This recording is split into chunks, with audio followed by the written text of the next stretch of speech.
Type shit. I knew it was gonna be something. That's for shit show. Knew it was gonna be something. Dead homies. But that's every day. Every day is gonna be some setting up issues, and you just gotta run through it. Period. Always some fucking issues. This shit dropped all the way out, gang. That's crazy. Dumbass issues. What's the deal, man? Always some dumbass issues. But that's what they call technical difficulties. Big skate. Let me see if this is the right one. Cause this nigga. All right, here we go with the lies. This nigga political street views straight lying his ass off talking about this nigga. Man, this nigga Space Ghost was so foul, nigga. I don't even know why y'all call him a CRIP legend. This nigga went to jail for disrespectful shit, nigga.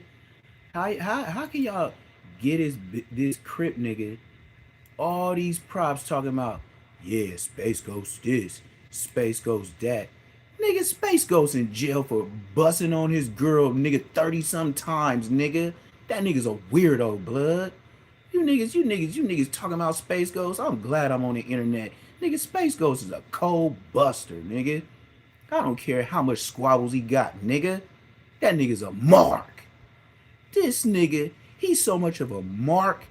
This man went to go meet up with his girl in the alley, blood. How can you meet up with your girl in the alley in the 60s and you mean to tell me this gangster crippin' nigga, he rode the bus to meet the girl and then offed her? And not only offed her, he offed her in an alley. And not only did he offer in the alley after they just had great relations, this nigga took pictures of her. And this is y'all big crippin' homie? I don't want to hear nothing from no nigga that say Space Ghost is a legend. He was a beast. He's a mark. This nigga bust on his baby mama 30 some odd times and then slashed the tattoo name on the back of her calf. What kind of and then took the bitch whip. Do you hear what I'm saying? Took the girl whip, took it to his homie house, went to his homie house, said could he use the phone because his phone was dying. And you know what this nigga did? Y'all burnt out, man. I don't even know what to say to the internet, man. like that's why I had to turn the screen around. Space Ghost, who everybody talking about on the internet, blood is a serial dude, serial nigga, serial eater. This nigga called his girl in LA. They met up. They had problems. He found out she was cheating. You know what this nigga did? Since he found out from like some kind of internet stuff, he screen saved it. Then a nigga went to go print it out. Who goes to the copy place to go print it out? Old ass dumbass nigga. Then this dumbass nigga, he goes and gets the pictures, right? And go meet up with the girl on the bus. Blood meets her. He meets her in the 6 O's on a bus. She drove. He rode the bus. 60 Cent riding ass nigga. This OG Ghost that everyone speaks of just got major hands. He a boxer. That nigga's a serial eater. What are you talking about? Blood is brazy. This nigga calls his girl, who he knows is cheating. He go rides the MTALA public transportation bus. Bud go meet his whatever off of Slauson and something in the alley. They meet up. They end up having relations. This nigga RIPs her. about 38, 48 times. Head, listen to what I'm saying, in the face, in the neck, in the body, and then he went to her leg, behind her calf, and sliced the boyfriend name that she was supposedly not with no more. Yeah, that's what Blood did. Then the serial eater, you see what I'm saying? After he booked her and slashed, this nigga took pictures. Space Ghost, the hitter, the squabbler, the crippin' monster. Yeah. Do something dumb in the pen. I bet you I know how. I bet you Space Ghost moving around from the Bloods. You see why I like being a Blood? I don't give a damn about no nacho nigga. Blood is a serial eater with his nacho ass. I don't care how much blood got squabbled. Bo bo. You see why we don't get along with nachos? Bo bo. That nigga is the definition of a crab. Blood. This nigga R.I.P. the bitch. And then took a picture. I'm not done with the story. The nacho nigga. Ghost. The fighter. And Jefe. His son. Whooped and Jefe. But his dad is a serial eater. Yeah. Do you see how it makes sense? And Jefe. Ghost. His dad was the one that was the serial eater. So this is who Aunt Jefe fought his son. Let's get back to the story. So this dumbass, bum-ass, nacho nigga takes pictures of the unalive girl in her own trunk of her car. Blood is crazy. And he drove that bitch. Right? Serial eater type shit. Took pictures, drove with her, serial eater. Then, to top it off, like some good old Bobski, Blood goes and talks to and goes to his friend's house and shows him the pictures. Right, stupid nigga. Then, while he calling on the phone, this nigga telling another homie, yeah, cuz I'ma send you the pictures right now. Blood sends the rest in peace pictures of her in the trunk to his friend. Yeah, Ghost, Space Ghost, the legend, the squabbler. Yeah, this is Blood's story. Blood R.I.P. the bitch. He took pictures of the bitch. Not only did he take pictures, he unalived her, had her in the trunk, and took pictures while she was unalived in the trunk. Drove the bitch car from the 6-O's all the way back to the nachos. Blood get off in the nachos. Blood go holler at his other nacho homie because his phone was down. So the nachos having a party, a fiesta, and 2 nachos. So then he go holler at his homie from nachos. Blood from nachos let him use the phone. Blood in the front yard calling another nigga from nachos. And then the nigga from nachos, he send the pictures to. The nigga from nachos is riding the bus too. He on his way to see Space Ghost. You know what Blood does? Blood shows the unalive body in the trunk to people on the bus. Like, look what my homie did.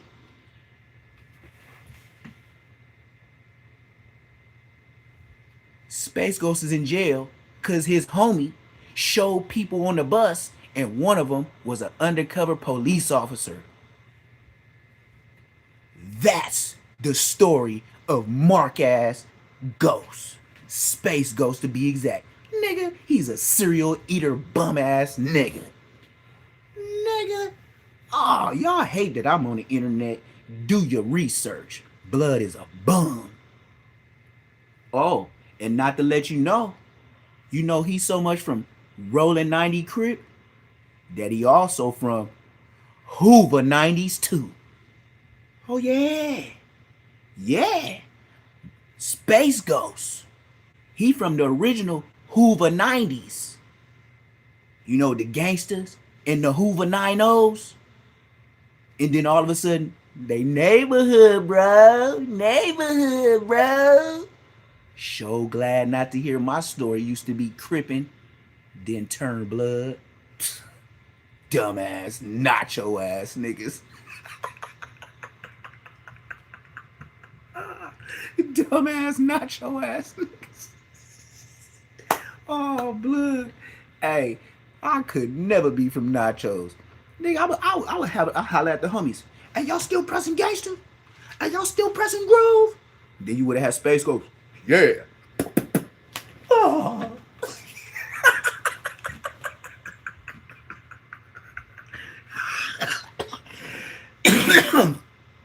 Nigga, I don't want to hear nothing about no Space Ghost.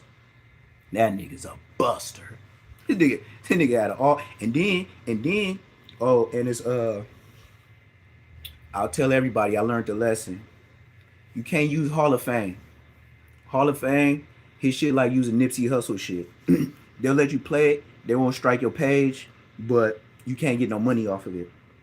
But Hall of Fame, if anybody's a YouTuber, don't use that as a video. You rather off using a KM, Kev Mac. And I believe I seen Kev Mac before, but I'm not sure. I want to say I seen him with Mac 10, but I might be lying. I think I beat Kev Mac before, but he wasn't big 6-0. And if I did beat Kev Mac, then it might be maybe when I was younger, when I lived on Slauson and Fifth Ave, when I was down the street from Six Pack, from 60's. That's when I was like second grade, you know, little ass nigga before I moved to Inglewood. That's why I'm the nigga across the tracks, because I had to move across the tracks to be from Inglewood. But you can't down me. I just grew up in LA. It ain't like I'm 4 or 5 years. Mom, I can't be over here. Why? Because in the future, I'm going to be a blood. This is called the 6-0s. So stop saying all that internet dumbass. Oh, nigga, you grew up in the 6-0. Nigga, everybody grew up somewhere. Grew up is where, nigga, you threw up and had your first squabble. Nigga, grew up is where you went to school, year after year after year after year. Nigga, I went like 3-4 years in the 6-0s. Then, bam, Inglewood. Ain't never been back. Ain't never went nowhere else. Ain't moved nowhere else. Ain't went nowhere else. Nothing, nigga. Inglewood, nigga. Eucalyptus and lime. Yeah, a lot of y'all didn't even know it was a lime in there. No, it ain't the fruits. But it's a lime in Inglewood, right there by Hillcrest. 1 street up and 2 streets down from Munchie Hood, where I never seen Munchie hang out at. What this ain't about Munchie. We all know he's a buster. But, you know, it is what it does. It does what it deuces. So, at the end of the day, hey, my job here is to expose. And that nigga, Nacho Cuz, oh yeah, the cereal eater, blood brazy. I wouldn't care what you niggas say. Nigga, Space goes, Mark, nigga. And if his son whooping feet in there, so what? Use a Mark Deuce, nigga. And then if Aunt Hefe you got whooped out by him, you a Mach 3, like a razor. Bzz, use a Mach 3. I don't know where I get this from. Thank you, Lord. I just got jokes. that just be bouncing off the backboard. Yup. Nigga, use a Mach 3, nigga. Daddy is Ghost is Mark 1. Little Ghost that whooped your ass is Mark Deuce. And Aunt Hefe, use a Mach 3. Cut him.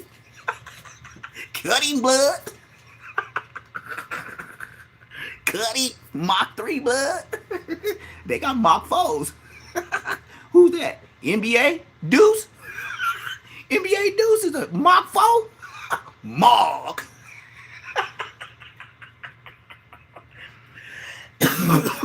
I can't be doing this by myself. I can't be getting on YouTube just ripping up the YouTube streets by myself, gang. I mean, come on, man. I gotta have at least one other blood. You know what I mean? Sheesh, man. And out of all the platforms, it seems like out of all the bloods, you gotta be on a big platform to say some shit. Or you just a mark and your homies gonna mark you out as soon as they see your mark ass on YouTube. Now that's a whole nother Mach 5. But yeah, let's watch this space get 'em gone ghost. And like I said, man, don't use like I said, I don't have no problem telling. I don't have no problem snitching. Do not use the Hall of Fame or something. Hall of Fame or some shit like that. It's some shit to where it's like Hall of Fame. Don't use it, bro. Them niggas is telling. Them niggas is telling. So what I learned is, since they telling, let them tell. I didn't get all my money off the views, but it's cool with me as long as I got something. It just said I couldn't get paid so much.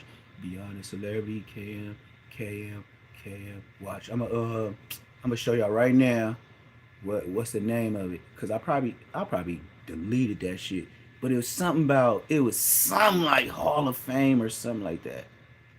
Beyond, okay, this is what it's called. Beyond Fame Celebrity. Do not use that nigga content. He ain't gonna strike you, but you ain't gonna get paid, gang. So this is the serial eater we finna watch. This is the serial eater, what we was talking about. Now we finna watch this serial eater dude that did that to his girl. Yeah, her nigga. This nigga's brazy. So let's go ahead, tap this off again, and go straight to it. Whoop dee. Oh God, this nigga here, bruh. Y'all have no idea who this dude is. These dudes be talking about people, and if y'all don't do research, you gonna be like, yeah, he's a G, and then y'all gonna go straight to bed thinking, oh yeah, this nigga Space goes, yeah, he a hell of a nigga, and then you didn't even read his background, just like black people don't like to read, and you gonna find out, man, this nigga's weird. Place in 1992 after the Rodney King verdict in the 92 riots.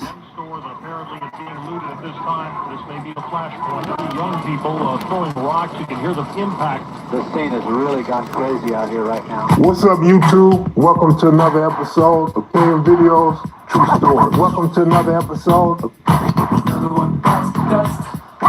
Welcome to another episode. I remember the night of the riots. I was in Las Vegas, and I had just got my pockets tore up. I just got broke. I'm talking about broke. I come back with just enough taxi money to get home.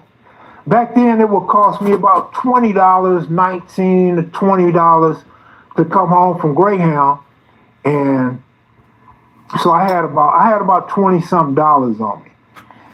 And I get there, and there's no taxis at the bus station. Real quiet, dark. Man, it was, you could feel something in the atmosphere. We all talked about it. We don't know what's going on, but something's going on.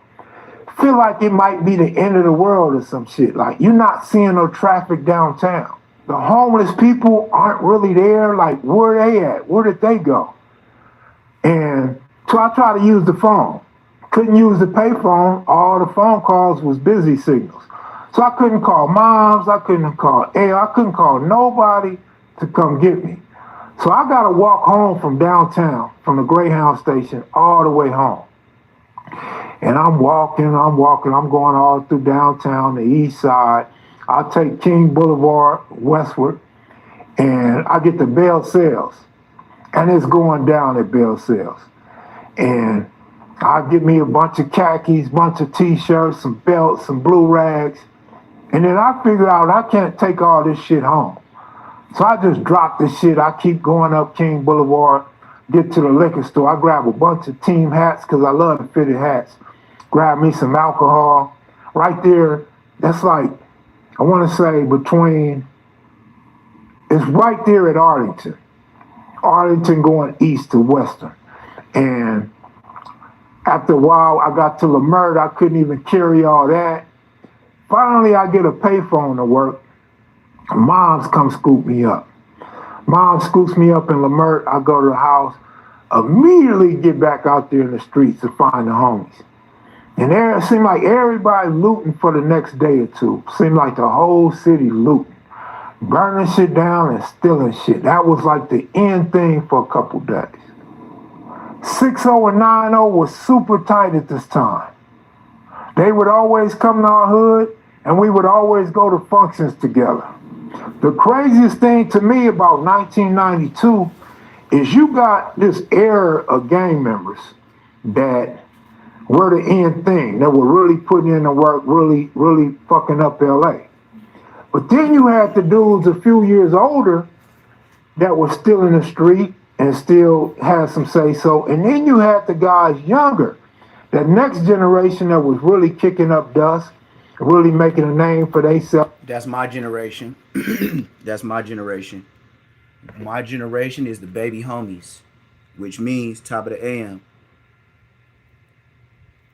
I grew up with the niggas that started the hood. I grew up with the ones they call my big homies, and I was the third.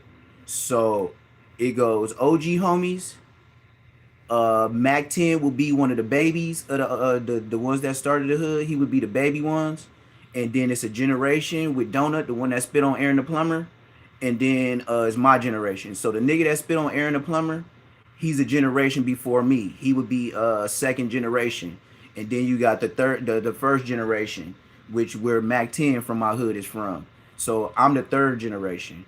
So with that being said, what Kev Mac is saying is true. The niggas that started the hood, they started the hood, but it was an organization. The second ones was the ones kicking up dust, like really effing up the streets and training us to go get our man and knock a nigga down.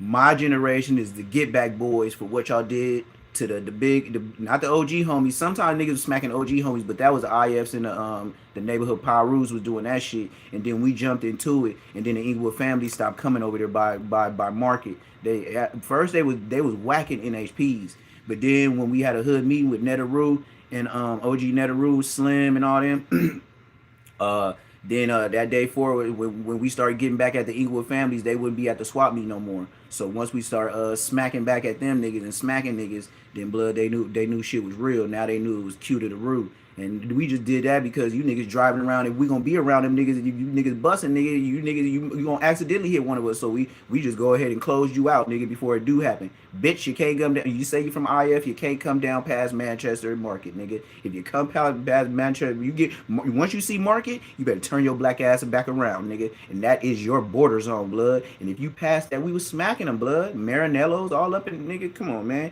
I'm talking about nigga checking pockets, nigga, all that, nigga. I was, man, come on, hang out. Hang out used to be over there every day, and you ain't no little ass nigga, blood. You used to run like Usain Bolt, nigga. You bigger than me, blood. I used to hop out. You was acting like I was Shaq, little ass Buster, blood. Helping further advance the name of different hoods. And so you got these three generations of real dudes, of real gang members, of real shooters. Yep. It's not and no real more. Grimy. There's nobody in LA like that no more. Yeah. See what I'm drive by shooting. I told y'all I used to jump over gates. I used to tightrope walls and shit like that. Jump down and see a gang of 6 old niggas shooting dice and just be at the top of the fucking brick wall, nigga, in between houses, just standing tall, nigga. Bob, bob. Man, they could have knocked me off like a can if somebody wasn't scared. But when you got the ups on them, ain't nobody that gangster when they hear 555. It be 12 of them niggas, man. The homies like, blood, we beat all them niggas, blood, all my nigga T-Dog active, blood. Yeah, that's what he explaining. I don't even watch Kev Mac. Kev Mac is telling the truth. That's my generation. We was doing extra to milk. Nigga, wasn't no cameras. Real shooters and real grimy jump over gates, drive-by shooting niggas. I was a jump over gate niggas. This is like the end of the Jerry Curl era, end of the perm era. Yep. Junior Kick-Ass had a perm with the red rubber bands and knockers in his head. And the closest I would get to a Jerry Curl was an S-Curl on West Side Foes. I never beat this before. Blood is telling the truth, especially for the West Side. But Inglewood is like 6-0. We had the same dress. Like, so whatever a 6-0 say, an Inglewood nigga would say. Because the 6-0 down the street, it ain't like they bum niggas. We don't treat them like East Coast Crips or something. Like, they're not the dirty Crips. These are the Crips that could get the same whips as us. And low key, they mama know our mama, but the sons ain't boo. They We're venturing off into a new era in America. There's still mass incarceration, so you got a lot of dudes in prison, but you also got a lot of dudes getting ready to parole in the next year or two. I had this light blue Cutlass, right? You already know I had that. I had a brown one. Right. The talk around town was the Watts Peace Treaty, the Peace Treaty in the Pueblos, South Park got cracking, and peace treaty between sets like the 60s, the Hoovers, the A-Tray gangsters, and so on. Not every gang participated, not every member participated. Didn't. But this particular day, we were supposed to meet up with the Hoovers at Manchester Park. And Space Ghost from 90 is with me. The serial eater. Ghost is this big old black nigga. Big old buster. And he love to squabble. He's a mark. Ghost's favorite saying is on 9-0. Like, and he says it in a different tone than anybody. Now, you see how Kev Mack giving him all these props? Mind you, I told you, he rode the bus to this nigga Kev Mack hood off of Slauson, met up with his baby mama, went and had relations in the 6-0 alley, confronted her with papers that he printed from Kinko's of her talking to another dude, blood bust her down 48 times from the head, the neck, and the body. Then the nigga slashed the name off the back of her calf, and then put the bitch in the trunk, and then took pictures of the bitch, and then went to his homie house to use his dead ass phone, and then he called another homie to tell him what he did to the bitch, and then he sent a nigga the pictures of the bitch in the trunk, and then his homie on the way to see him shows people on the bus what his homie did and how she looked in the whip, and one of them was an undercover police on the bus. This same man that Kev Mack is leaving out, this serial eater. We got to do it for YouTube purposes only, because Blood is a serial eater. Else on 9-0, on 9-0. And we're going to go up to Manchester Park, but we're not with the homies. The homies ain't with us. It's just me and Space Ghost. And so we roll by Manchester Park, and we see a bunch of Hoovers in the park, almost like they're shaded. They're not trying to be seen. So it looked real peculiar, like, Niggas, just stop trying to down the Hoovers, nigga. Just say, nigga, you was scared to go up in there because you from 60s, nigga. Get to the scary ass story, nigga. With your, and then iron your motherfucking flannel, nigga. How you gonna get in front of the world, Kev Mack, as a 6-0 OG with a, nigga, you just wash that and put it on. Nigga, you stop acting like a senior citizen, like how you gonna be using Cialis and all type of stuff to get up, nigga. You the old nigga, still a young nigga. You a older nigga now, nigga. How you gonna be pressing 6-0? Had this flannel, yeah, that's flannel, sit green and blue, yeah, that's that CRIP shit. But nigga, you could have ironed it, and then look at your collar. You look like Aunt Hefe. Blood, y'all be making the Crips look bad, blood. you don't really want to mess with them dudes right now, right? So we're waiting on Slip Rock and a caravan of homies to show up. And so I just ride around. I'm going through Hoover Hood. It's real empty. It's real quiet, real silent. It's real empty. It's real silent. And Space Ghost say, fuck like a that. 6-0 nigga. Let's go up to Manchester it's real friendly. Park. It's real quiet. I'm driving, like a 6-0 and I look over at Ghost, and Ghost like, nigga, on 9-0, let's go back up to the park. Yeah, so nigga. we double back to Manchester Park. We pull in the parking lot. Beware of this story. Kev Mack finna tell you how much of a buster he is without even telling you. Watch.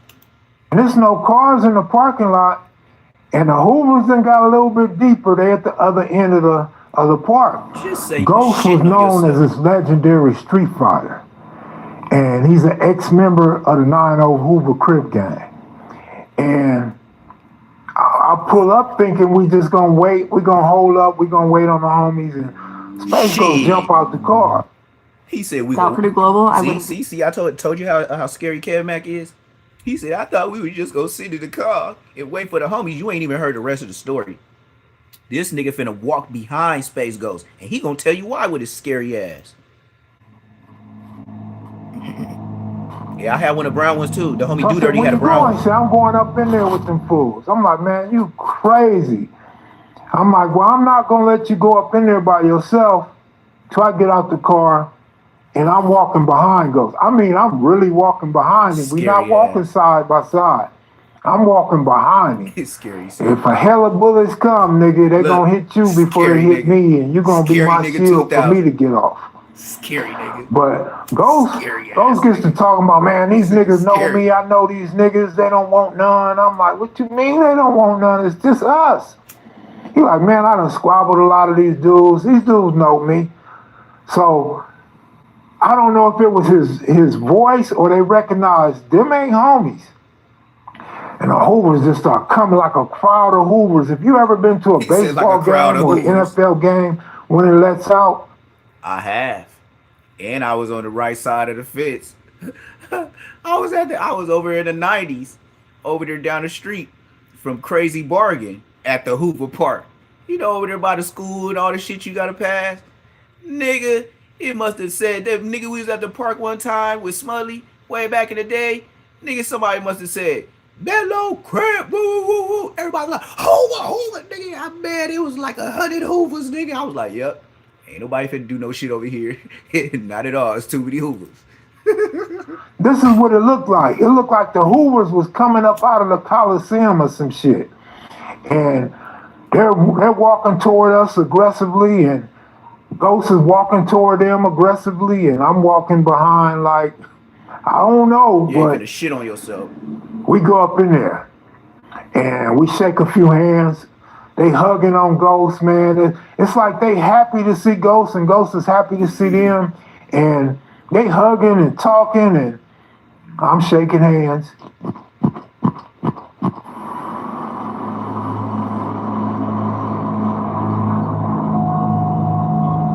Look at these niggas. That look like Western. Oh God, Western still look the same today, gang. That look like Western. And then a carload of homies pull up. I'm happy to see the homies. The homies, S-Mac, Slip Rock, Catman, just a bunch of homies is pulling up in there, and they get out. And some of the homies bailed up in there with S-hats on. And of course, the Hoovers had their hats. They had the Houston Astro hats, San Francisco Giant hats. They had their orange going on. They were still banging CRIP at that time, but of course the orange was coming out and being flamboyant to where you notice when you see that orange. Wait. Nah. We ain't going for no flamboyant, nigga. Nah, that's a wrong choice of words, you mark ass nigga. Now, nigga, you an older nigga from 6'0". I'll give you that. I ain't gonna diss right off the dribble. But don't say they had colors like don't say they colors was flamboyant, nigga. That's the borderline. That's a word that gets your chin checked, nigga. Flamboyant. Are you using the right words, or do you need to go back to that situation and catch a head up fade, and then you know about the orange and not call it flamboyant again? Because I ain't never heard no niggas say, oh, orange and flamboyant. I just said, I heard niggas say, oh, shit, nigga, I wear red, so to be from Hoover, nigga, that's brighter than, nigga, that's orange. That's construction color, nigga. You can see that at night just like the red. Yep, nigga, we just say flamboyant, nigga. That sound like a real 6'0" nigga. They were wearing orange, real flamboyant color. Just like you said, yeah, we were riding through their hood and it seemed pretty quiet, pretty peaceful. We seen them in the cuts in the dark as if they was hiding. No, nigga, you didn't want to go until that nigga Ghost, Space Ghost said, turn around, cuz, with your scary ass. And then this is another story how Space Ghost is riding with another nigga because he always rode the bus. Banging CRIP at that time, but of course the orange was coming out and being flamboyant to where you notice flamboyant when you see that orange, nigga. like them Hoovers without question. And if you think about it, orange go with the Astros hat, orange goes with the San Francisco Giants hat. So them was the colors they was wearing at that time.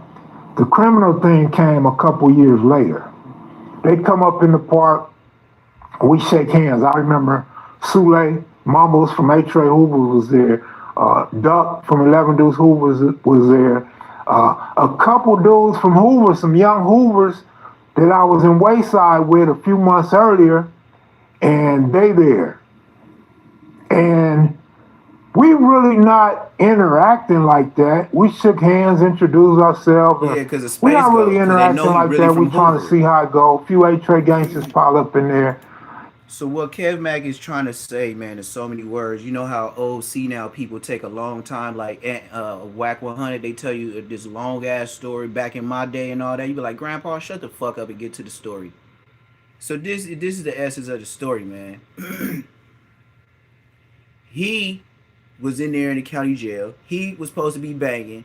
Y'all had went to the Hoover thing. They seen Space Ghost, and you found out how close the neighborhoods and the Hoovers really was when it came to the breakdowns of certain niggas from certain sections. You could tell, just like I could say in my day, nigga, we couldn't do what Space Ghost did.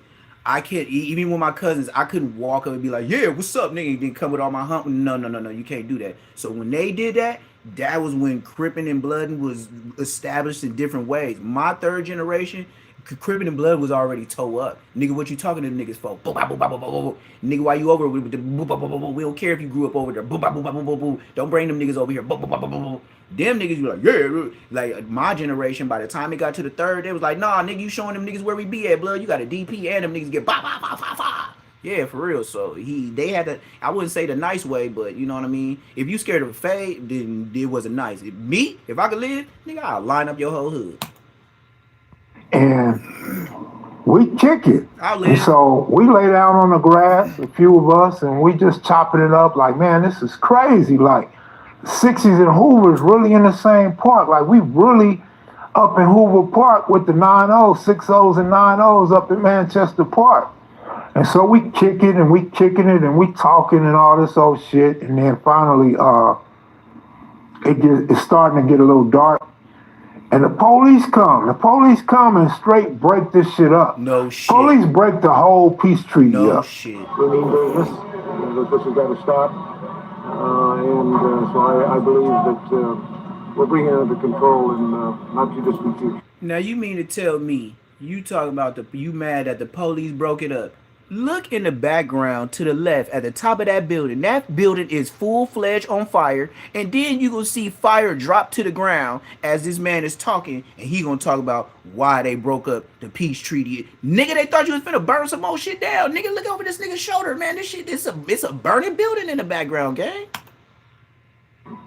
Watch, They surround the park and then helicopter comes and everybody's throwing burners. I'm gonna show y'all. Look at this. Pay attention. We're bringing it under control. Look at this, a full-fledged fire. And then it's gonna drop some fire. They surround the park and then helicopter comes and everybody's throwing burners. Burners are going everywhere. Nobody wants to get caught with their burner. And then the police tell us get up out the park. They searching a lot of dudes. Some dudes they not bothering, but they searching us and telling us to get up out of there before they tow our cars and all this stuff. They actually are the reason the peace treaty broke up. The Hoovers and 60's can say what they want about not being with it and all this old shit. That's not why it broke up. Later that night, there was a lot of shootings throughout the city. So, of course, each gang blamed their rivals. I believe, Kev Mack, before you go on, that just like Space Ghost was able to go to the Hoovers, being from 90, and then bring whoever he want and nothing happened, all those people was the ones to bring all the gangs together. I'm sorry, Aunt Hefe.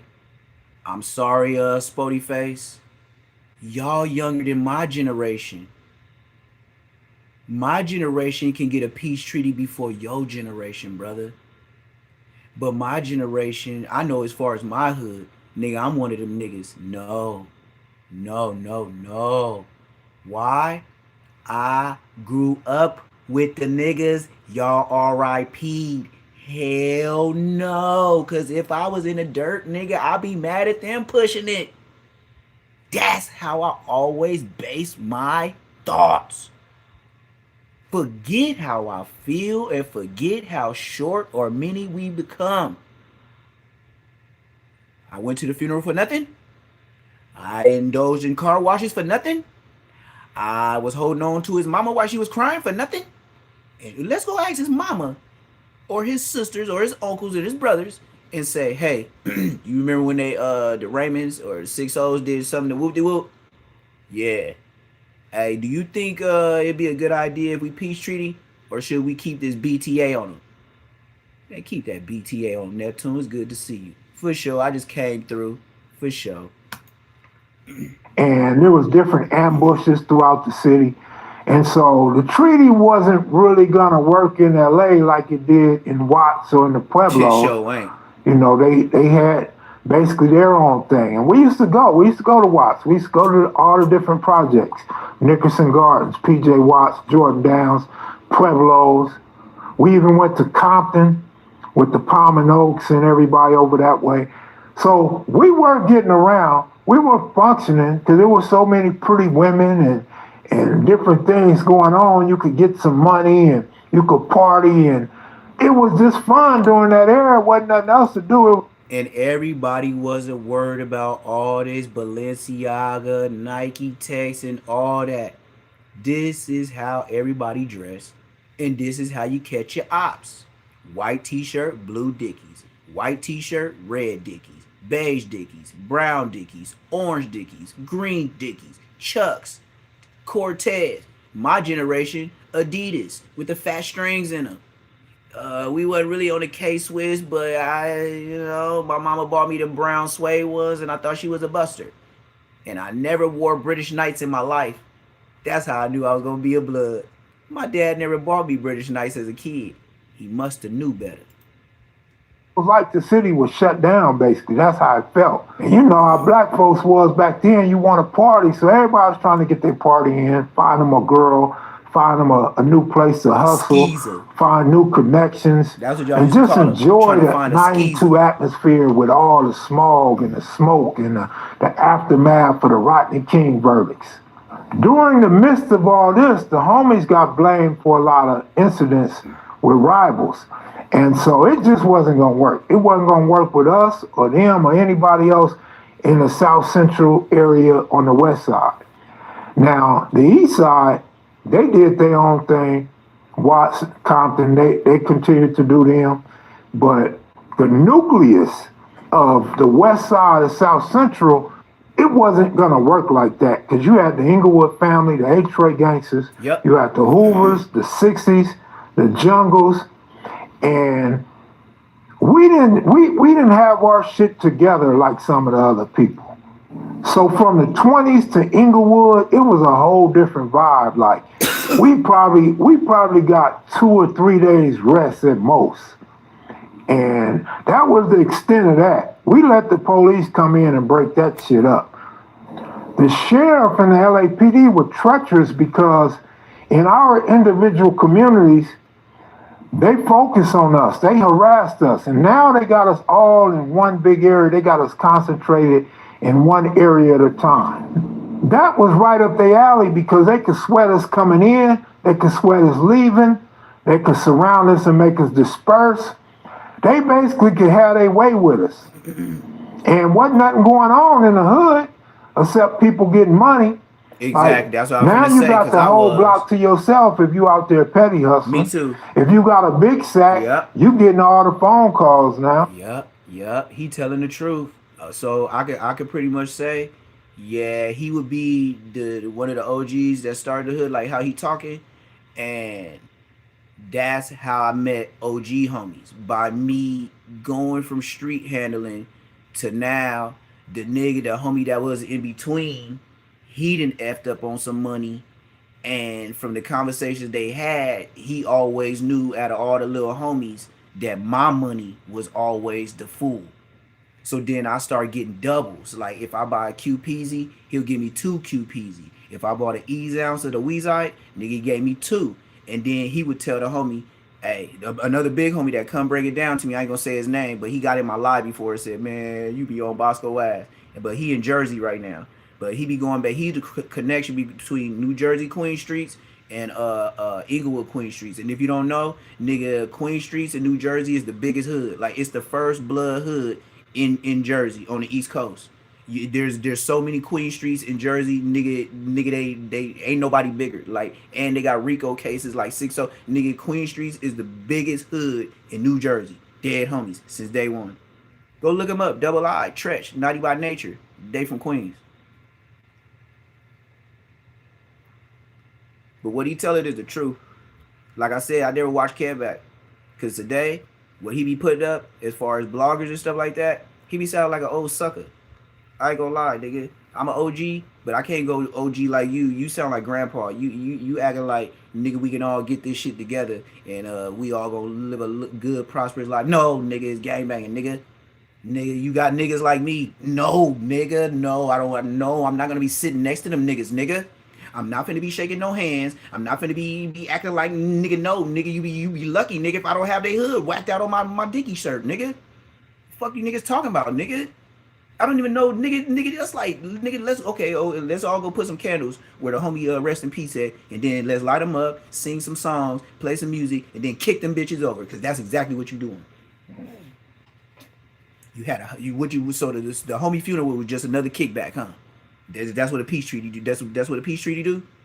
So we were just having another backyard boogie on backyard boogie, oogie. Yeah, we was having another backyard boogie, but it was over a body. And then now since niggas is gone and a couple niggas out the way that was super tripping, yeah, we gonna go ahead and be nice again. You should have been nice from the beginning.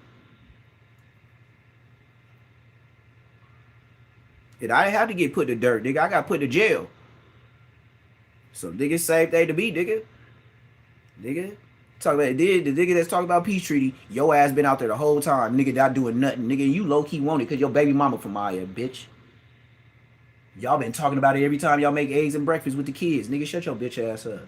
And do you see how I talk, nigga? That's when niggas want to get down. That's why I said go to a meeting, nigga. You got me messed up, nigga. I'm toting a blower, and I'm telling everybody that's why I got a Rottweiler. It ain't no 6 feet distance. Nigga, he gonna make sure. Nigga, that's why I hop out with a Rottweiler. Just in case a nigga get brave, nigga. Or, because I'm gonna talk to the masses, nigga. I don't care if it's 100. That's why I keep a Rottweiler, nigga. Get past the gun line, ball. And I bet you, when he go, I'ma let it ride like the 4th of July. On Bloods. Standing up. And then, when it get tricky, you gonna think I was in Saving Private Ryan. The way I start rolling around on the grounds.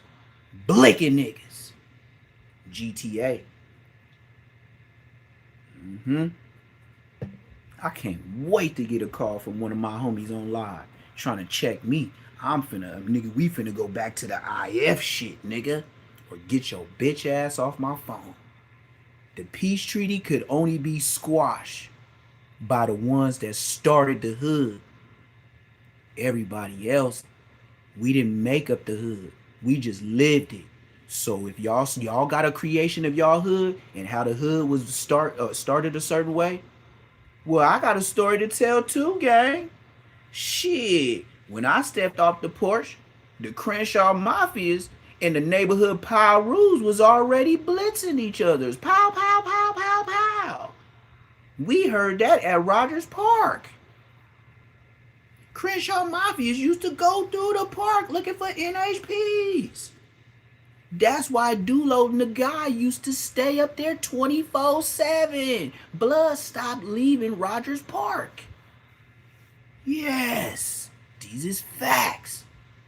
So with people like Dulo around, it would never ever be a peace treaty. That's why I said I was raised different. I was raised where Dulo was socking people so hard their head would hit the ground and bounce off the ground like a basketball. On the red, homies, I beat it. I was looking at Blood like it was a cartoon. Dulo from NHP, I swear to God. Oh my daddy, rest in peace, forget the gang. I'm 40 years old. Dulo hit Coco, man. That nigga hit Coco so hard. Coco said all you heard was smack. I'm talking about like niggas hit baseballs and the ball hit the bat and you hear like smack. Nigga on Bloods. That's how hard he hit Blood. Blood had hit. He went from standing vertical to laying down horizontal. And I seen Bloodhead bounce off the ground like a basketball in the gym on West Side. I said, this one I used to say it just like this. Blood. I would have Blood. When Coco got up off the ground, you could tell his face said he didn't want no more. That nigga looked like a baboon with that extra muscle on the side of the face on Bloods. Ain't no way, with Dulo still alive, would there be a peace treaty with no IFs. But you know everybody's nice now. Hey, if that's the way to keep everybody out the way, go ahead. That's what we call squares. You're a buster. You're not with the gangster shit. Peace treaties is not gangsters. If you lost somebody and you're chalking them up like trash in a trash bag, like it's nothing, oh yeah, we just dump it out. We're not tripping. You's a weird nigga too. And you're from a gang. I'm from where my brothers is from. That's where we different. That's like R.I.P. and my brother, our blood brother.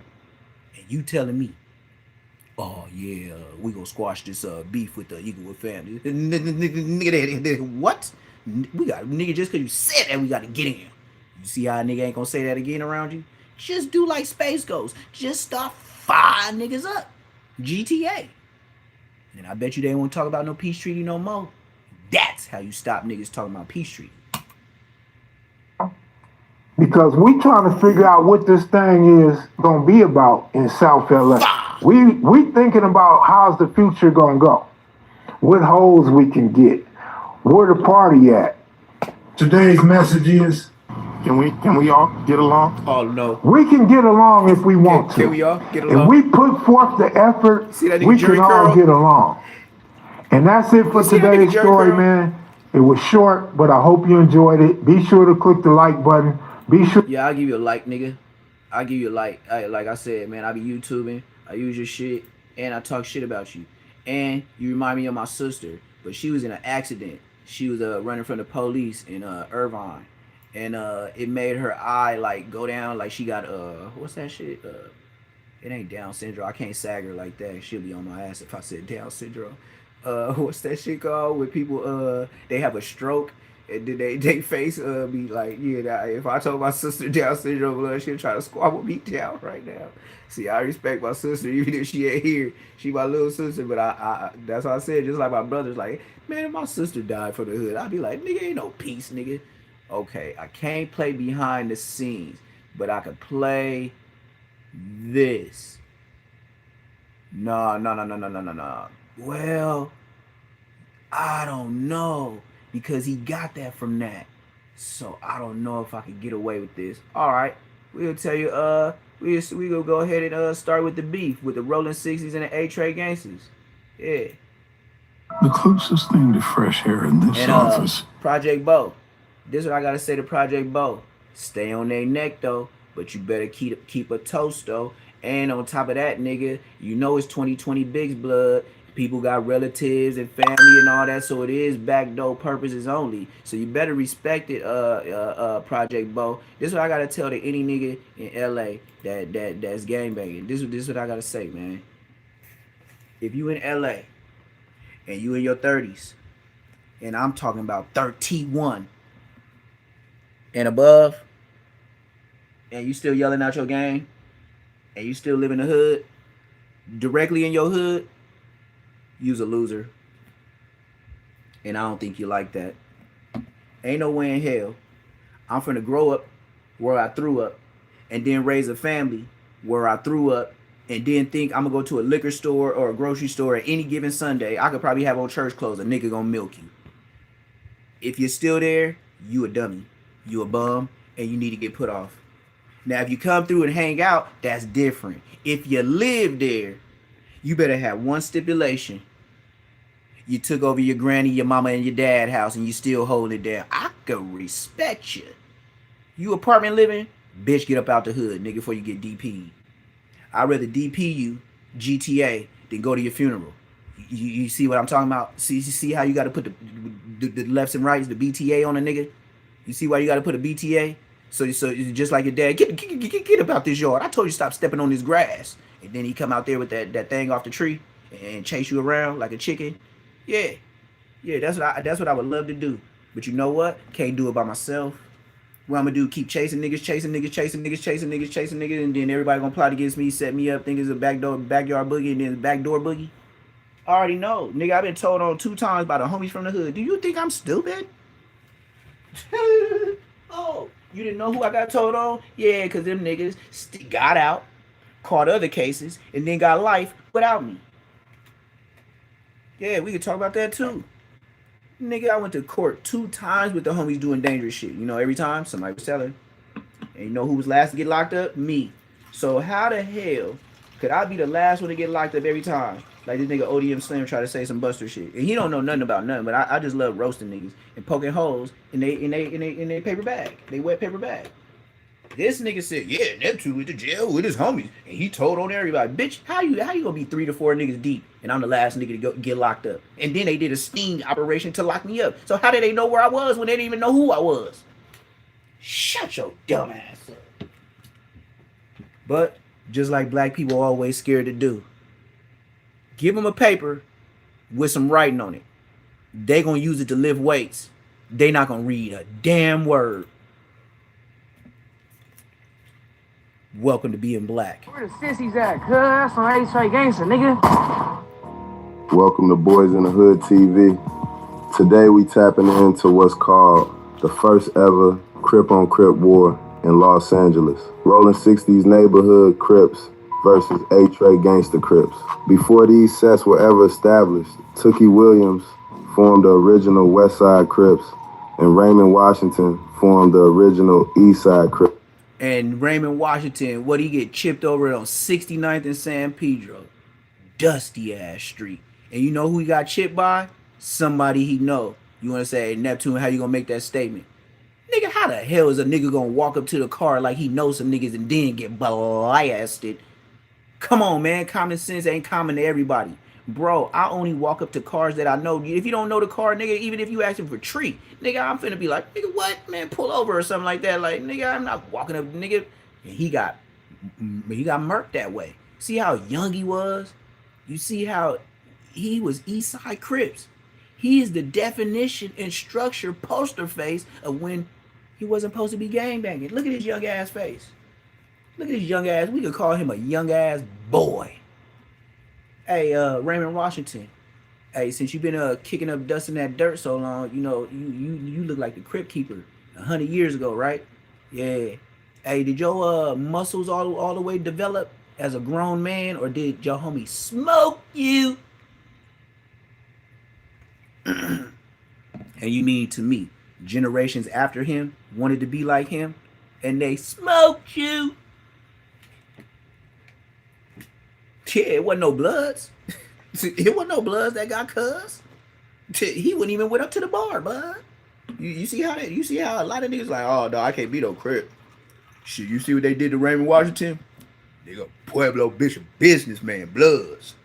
Yeah, you see why now? You see why niggas started blooding when they knew about what happened to East Raymond Washington, the East Side Crip, and you know Tookie would have got done the same way. You know that if he stayed his black ass out on the street. Oh yes, Tookie would have got sniped out. Raymond Washington went up to the whip and on the dustiest street ever, 67th or 69th in San Pedro. Blood, I'll blow past that street. I won't get gas, chicken. You buy, we fry, nigga. $7 dress boutique for old baby. Nigga, I don't want a backpack. I don't want no towels. I don't want no tissues. I don't want no sanitizer from the Mexicans on the sidewalk. I don't want no oranges. I don't want no fruit truck. I don't want nothing over there. Nigga, that's the Easties of the East. Do you know sometimes I be wearing certain J's and I be thinking my J's is too good for the ground over there? On Bloods, nigga, I done said that a gang of times. I done told the homie, Blood, I ain't hopping out the car, nigga, my shoes too good for this ground over here. They be like, Blood, you crazy. Think I'm serious. I wouldn't even let my dog walk around over there. Nigga, you walk your dog around over there, they gonna guarantee get parvo. Then your dog gonna come home acting like he smoked Bristol. And then be asking for it. That's nigga, my family, oh my gosh, man. It's just like the boys, we don't like that area. My mom, they don't give a damn. Everything's cheap and everything's so close. Yeah, because you ain't gonna get blasted. I be telling my mama, like, Mama, I cannot be at this shopping center over here by the post office on 120th in Avalon. Mama, the nigga from Backstreet is over there. He's the security guard, nigga, and he knows what me and my brother did to his homies. Oh, you don't want me? Mama, his name is Bear. His name is Bear from Backstreet Crip. He's over there at Cluck Chickens. Blood be doing security for the liquor store or the parking lot that got the goddamn post office. Yeah, Bear from Backstreet. That's why, you know, now you see my OG shit.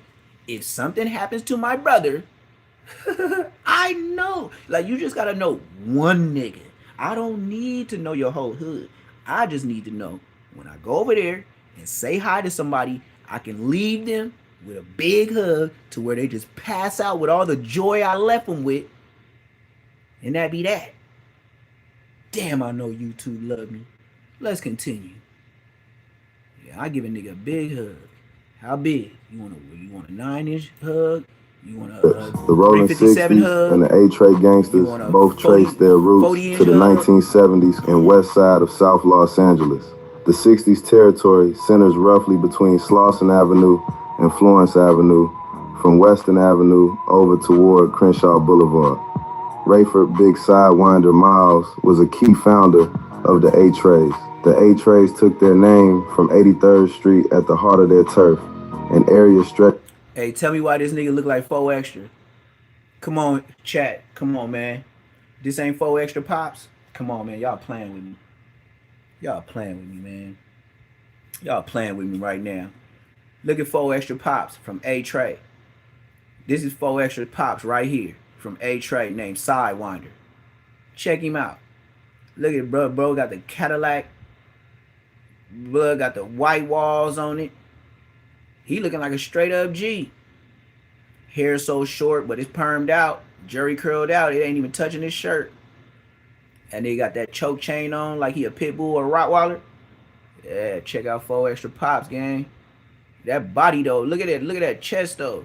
I hate when niggas body like your arms be big, but your chest never get big, and then you got that big ass like cage, rib cage, to where it don't fit right on you. Like your chest supposed to come out more like mine. Oh man, I don't know what I'm talking about. Roughly from Gage Avenue to Manchester Avenue, between Van Ness and Vermont. Initially, these two Crip sets were allies, even fighting side by side against common enemies. Both gangs grew into large, feared Crip sets. By the 1980s, Rolling 60s had hundreds of members, with police estimating membership in the thousands. And A-Trays likewise earned a reputation as one of LA's most violent gangs.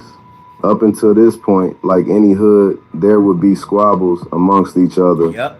But nothing beyond that. Yep. But in March 1979, a violent incident shattered the alliance and sparked a feud that still smolders decades later. A seemingly routine after-school fistfight between a Rolling 60s affiliate and an A-Tray turned deadly when a new A-Tray member, Daryl Oaks, pulled a gun.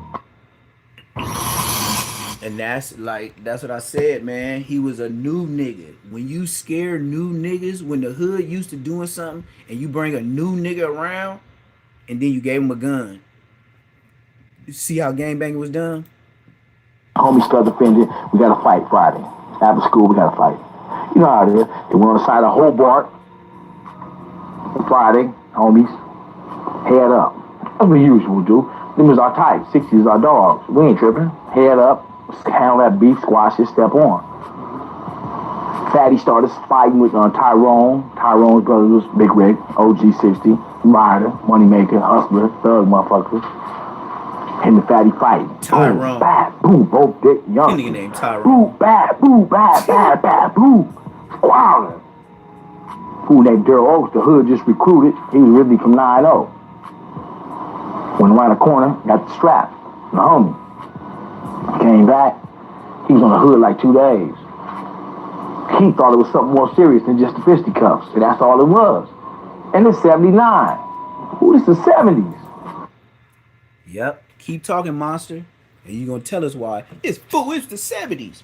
Wasn't the 70s laying down foundation before they put niggas and let niggas ride on the hood? You said you was from the hood 2 days. Nobody told them nothing. They just said, hey, here go the strap. First fuck up number 1. Keep talking, Monster Cody. You know, as the generations get older, you know, some of us start going to college and shit like that, and they gotta tell you and tote it that we got degrees. Like, y'all be talking like y'all got degrees all on this YouTube shit. Y'all be sounding real gangster, but then you keep on talking, it sounds so dumb. And that's what make people want to get dudes like you. So the son don't never be like you. You know what I mean? So that's the first evolution, the Bloods, because that Crippin', everybody wasn't with because it was some different shit going on. It was supposed to be a structure.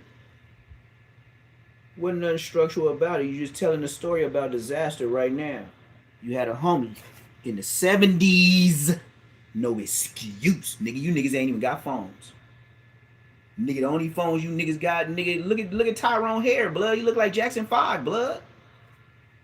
Oh, baby, give me one more chance. Yeah, nigga. Skinny body ass, nappy fro ass, where y'all used to call it natural ass, nigga. And a nigga got the Willow's Peak, blood. You can't find a hairline, blood. You gotta throw up M's. That nigga should have been from Mafia, nigga. He should have been from no 60s or no A-Trade. That nigga should have been from Mad Mafia, nigga. Mac Mafia something, nigga. With that this nigga got a penitentiary blue button-up shirt on with a blue trim around it.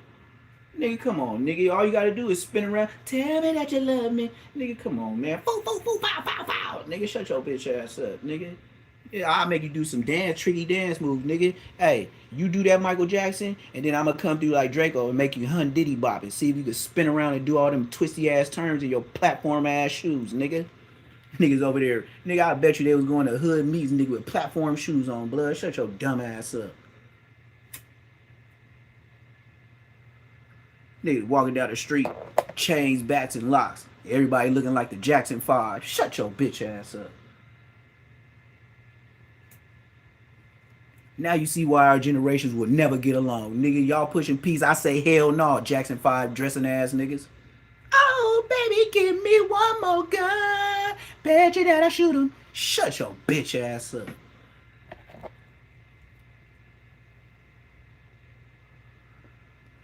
Nigga, you niggas was still singing to girls in hallways. How the hell was you gangbang? You know you niggas was wrong. That's how my dad got my mama, nigga. I ain't gonna even lie, nigga. He was with one of the shoo-wop ass niggas. Dead homies, nigga. My mama said he was the shortest and everybody else was tall as hell. And my dad was the lead singer, walking down the hallway singing with his tall ass friends. And then he just used to bother my mom all the time because she was Indian and she just got off the reservation. Cherokee reservation to be exact, in Oklahoma City, nigga. He was walking down, nigga, dressing like Jackson 5, blood. Sorry, Dad, rest in peace. Was you one of them Jackson 5 ass niggas too? Shoo-wop, shoo-weep-wop, weep-weep-bop ass nigga? Nigga, my dad don't get no pass, nigga. I'll talk to you on the other side. I'll be there. I went down here living foul. All of us got a story when we go see God, nigga. Who right, who wrong, nigga? That's the judge, nigga, not us.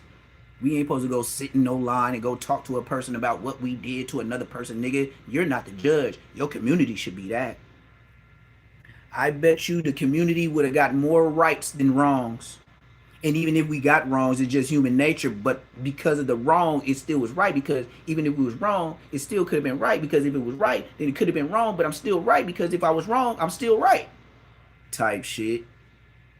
Get rich or die trying type shit.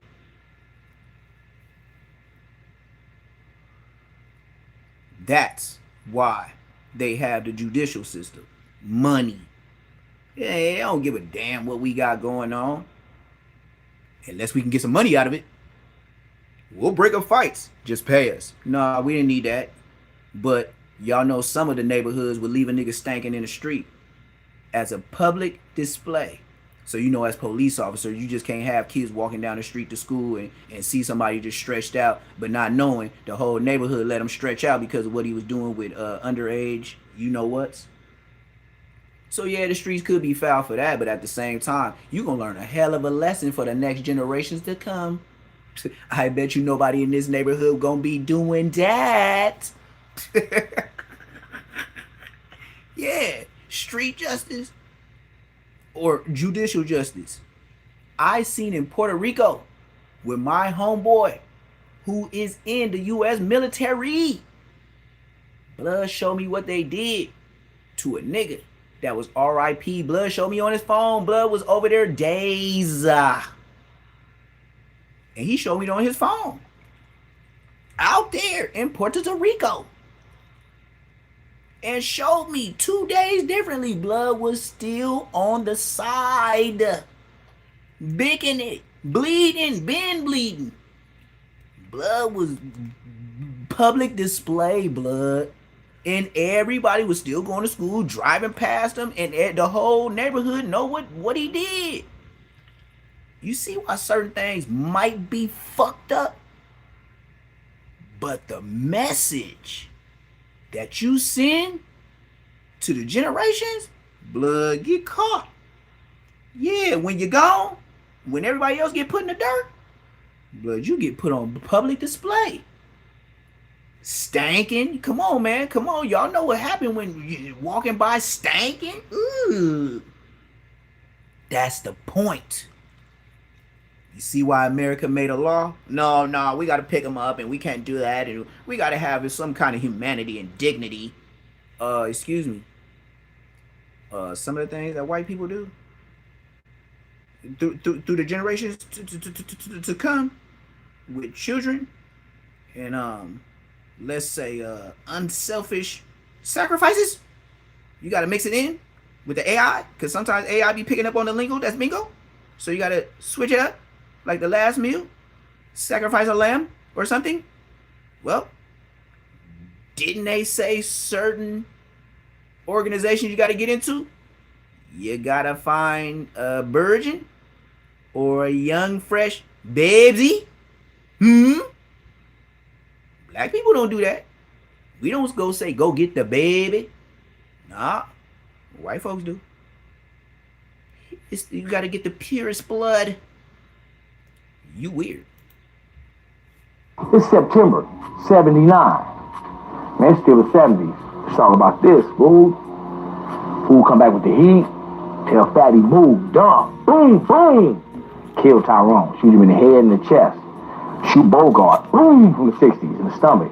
Rest of them break. We all break too, like, damn! He shot and killed Tyrone Hardiman, a 15-year-old rolling 60s youth. Hardiman's death was... You know how this broke up the community back then?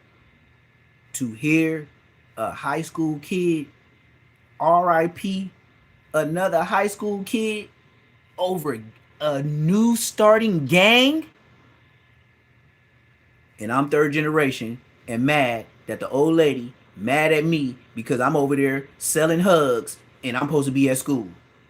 I'm over there across the street selling hugs all day, all different type of hugs. I just had green hugs, brown hugs, I had white hugs, nigga, I had clear hugs, and that's when them niggas used to get butt naked. Them niggas used to try them clear hugs, man. Them niggas climbing up gates. I used to be like, blood, don't smoke this in my hood, blood. Go to your hood and smoke this shit. You'll never leave. Niggas be flamed up from swans. I used to sell flamed up, just walking down the set, nigga, red rags all on their head, nigga. You be like, yeah, blood, you in Inglewood. You couldn't have did this on the east side, blood. Like, you were very lucky, but next time, blood, like the homies wanted to do something to you, blood, but we already know what you on, blood. The homie said, if you buy this from me again, blood, you gotta smoke this somewhere else. You can't be in the hood, gang. We was low-key babysitting you, gang. Oh, yeah, I was tricked out like that? Yeah, you was bro, you only get a single dip. You don't get no double dip. Oh, blood, come on. Nah, nigga, just give me 10, nigga. I'm gonna give you your change. You give me a dub, nigga, I'm gonna give you 10 back. You ain't getting no double dip, blood.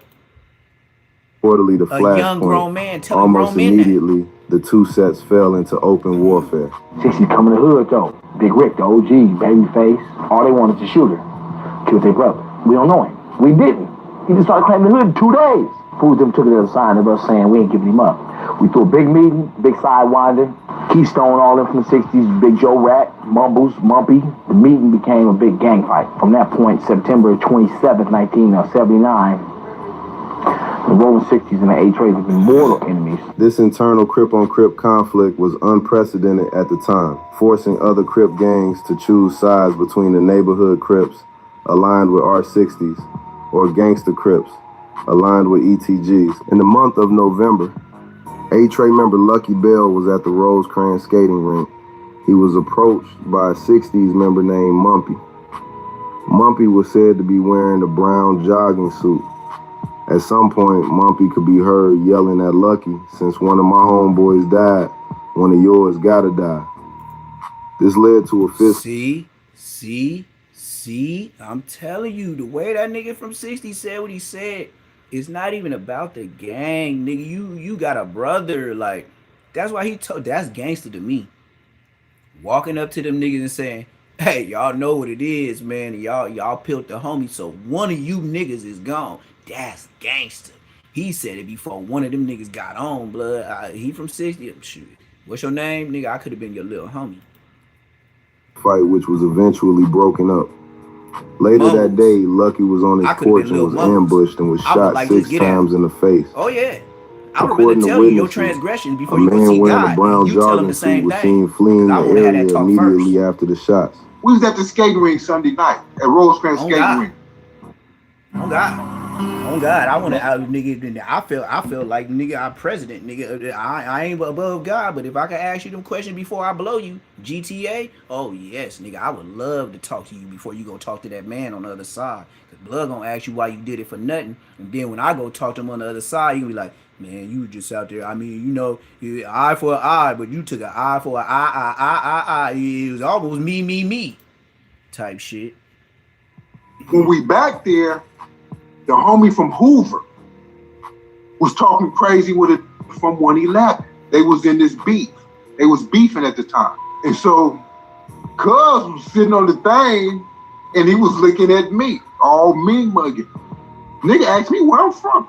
I took from neighborhood because these niggas is strapped. So I need to get my gun. So when I get it, now I confront it.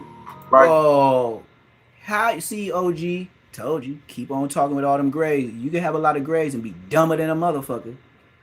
If you see these niggas getting into it with your homie and you know you got a strap in the car, what the fuck is you waiting on? You scary, nigga. I wish a nigga would tell me, hey man, where you going? Nigga, you ain't my daddy, nigga. You ain't, nigga. You might as well get the foul, cause nigga, I'm not finna go let it play out, nigga. We done. Make your moves. Stop second guessing. If you're scared, you better start walking to the car to go get even. You over there watching them get into it. You talking about they must have had some type of beef. You so much like a female. You just watching, nigga. You ain't trying to live. You trying to go. Scary boy. I'm like, damn, what you say? But lo and behold, it was behind. He was trying to pull out a shotgun. See? Right? So I drew my shit on it. Like, if you pull it, I'd kill you right here. But kind of find he was from A-Trade Gangster. So what happened was we end up leaving. The nigga get killed that same night. Just weeks later, the A-Trade struck back. In December of 1979, shots rang out and multiple people were wounded. Among the victims... So, AKA, without snitching, he's saying the same dude that we got into it with, and with the niggas that he got into it with later on, AKA came back that day because the nigga had the same car, the same clothes, the same bullshit ass, dripping ass jerry curl. Just like Coming to America, leaving wet stains in the goddamn couch. Yeah, that nigga, that's him, cuz. Was Rolling 60s member Thomas Pimp Martin, who was fatally struck. It was said the shooter was said to be a well-known A-Tray. After these back-to-back retaliation hits, the war was just heating up. The summer of 1980 in late August, 17-year-old A-Tray gangster Cedric Diggs, better known as Tit Tit, was murdered in an ambush by Rolling 60s members. In a brazen act of brutality, after shooting Diggs, the assailants reportedly circled back and ran him over as he landed. See, I don't like when they say brazen act. Just go ahead and keep it bloody and said the Brazy Act, man. It seemed like y'all playing with the hood name or something, man. I don't even like to hear brazen. Just say the Brazy Act, man. I could dig that better, man. Y'all sound too policey, like y'all trying to switch up the words. In the street, according to witnesses. In the summer of 1980, Rolling 60s hit by the name of Big Fred lured A-Tray member Cody Monster Scott to a surplus store. Cody was driven there by his homie Lil Hunchy Girl. She led Cody and Hunchy into an ambush. One guy got a beard, a mustache, one guy got a beard, and one guy's clean shaven. But they're not dressed like gang members. I don't see no bulges where they might be armed. So the guy walks up to him and he says, "Aren't you Monster Cody?" So I said, "Yeah, I'm Monster Cody. I'm from A-Trade Gangster. What's up?" And the guy reaches in his coat. He has a pea coat, but he can't get through to the gun apparently because it's the button. And when he reaches in his coat, Lil Hunchy runs and leaves me. When I look towards Lil Hunchy to the left and look back, the guy shoots me in the stomach. Shoots me in the stomach, point blank range, no closer than you and I are, and blows me against the wall. And the impact of the bullet, it doesn't really hurt me, but it surprises me. And the force of it blows me against the wall. And just out of survival, out of the instinct, I rush towards him, try to grab the gun, and he shoots me in the left hand, and my hand hits the wall like it's blown off, where I don't look at my hand. So now I know it's time to go. I turn around and try to run, and he shoots me in the back. The bullet. This nigga said he shot me in the head, in the left head, and it blew back. That's when I knew it was time to go. This nigga's diabolical. Oh. First, you already got hit in the stomach, but he said, I just got hit by the impact. But then when he got hit in the hand, he said, that's when I knew it was time to go. Oh, this is some bitch ass nigga shit for real. So when he hit you in the stomach and you got flew up against that wall, you didn't think it was over with, dog. Huh? You didn't think it was over with, dog. That nigga said, and that's when I knew it was real. When they blew me off in my hand. Nigga, they just hit you in the stomach. You think you gonna live off? You thought the hand was worse than the stomach? You was as stupid as a game member was supposed to be. This nigga backwards as hell. It hits me in the back, knocks me down on my face, and I'm dazed. So now I'm getting on my knees. And he kicks me in the stomach, kicks me over. So I have no alternative but to put my leg up, just try to shield the shot. And he shoots me 3 times in the left leg, and then they run off. Well, Lil Hunchy, he ran the entire block, and he comes back, and he asks me, what happened? Well, damn fool, I'm shot. That's what happened. Years later, Cody even claimed Fred Hill came to the hospital in a failed attempt to finish him off. Just a few months later in October, 14-year-old 8-Trey, James Cameron, a.k.a. Twinkie, would be walking his girlfriend to the bus stop. As he and his girl were walking, a blue 64 Chevy drove by, which belonged to 60s member Victor Smith, a.k.a. Pretty Boy. Twinkie spotted the Chevy and pulled his gun immediately, but his girlfriend told him just let it go, that they probably didn't even notice him. They continued to walk, and moments later, the 6-4 came up behind Twinkie and fired 1 round from a long-barrel shotgun. Twinkie was hit in the upper left side, right below the armpit. Twinkie tried to run. Oh, Twinkie. Come on, man. You seen him ride by.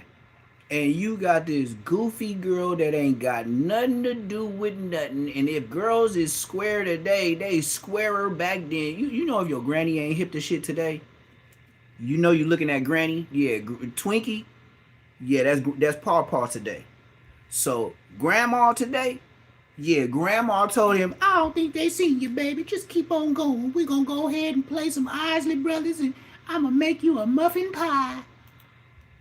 But eventually he collapsed. He died from a buckshot hitting his heart. This war between the 60s and 8-Trays will continue on as the years went by. On January 26, 1983, 8-Tray member Daryl Opie Thompson was shot and killed in South Los Angeles in what authorities labeled a gang-related attack. He was ambushed by members of the rival Rolling 60s Crips. According to later first-hand accounts, Thompson was caught in a gated driveway and tried to escape by climbing a chain-link fence when he was struck by a single bullet to his side. He collapsed at the scene and died waiting for an ambulance before medical help could arrive. Thompson was just 18 at the time of his death, and his killing occurred in the heart of 8-Tray territory near 67th Street. The prime suspect was identified as a young Roller 60s gang member, Keita Rock Parker. Parker allegedly confronted Thompson that day, and after the fatal shot, he was arrested and charged in the killing. He subsequently served prison time, approximately a decade, for Thompson's murder. Decades later, Parker, known on the streets as Keita Rock, would reemerge as a community counselor involved in gang intervention efforts after having spent much of the 1980s behind bars.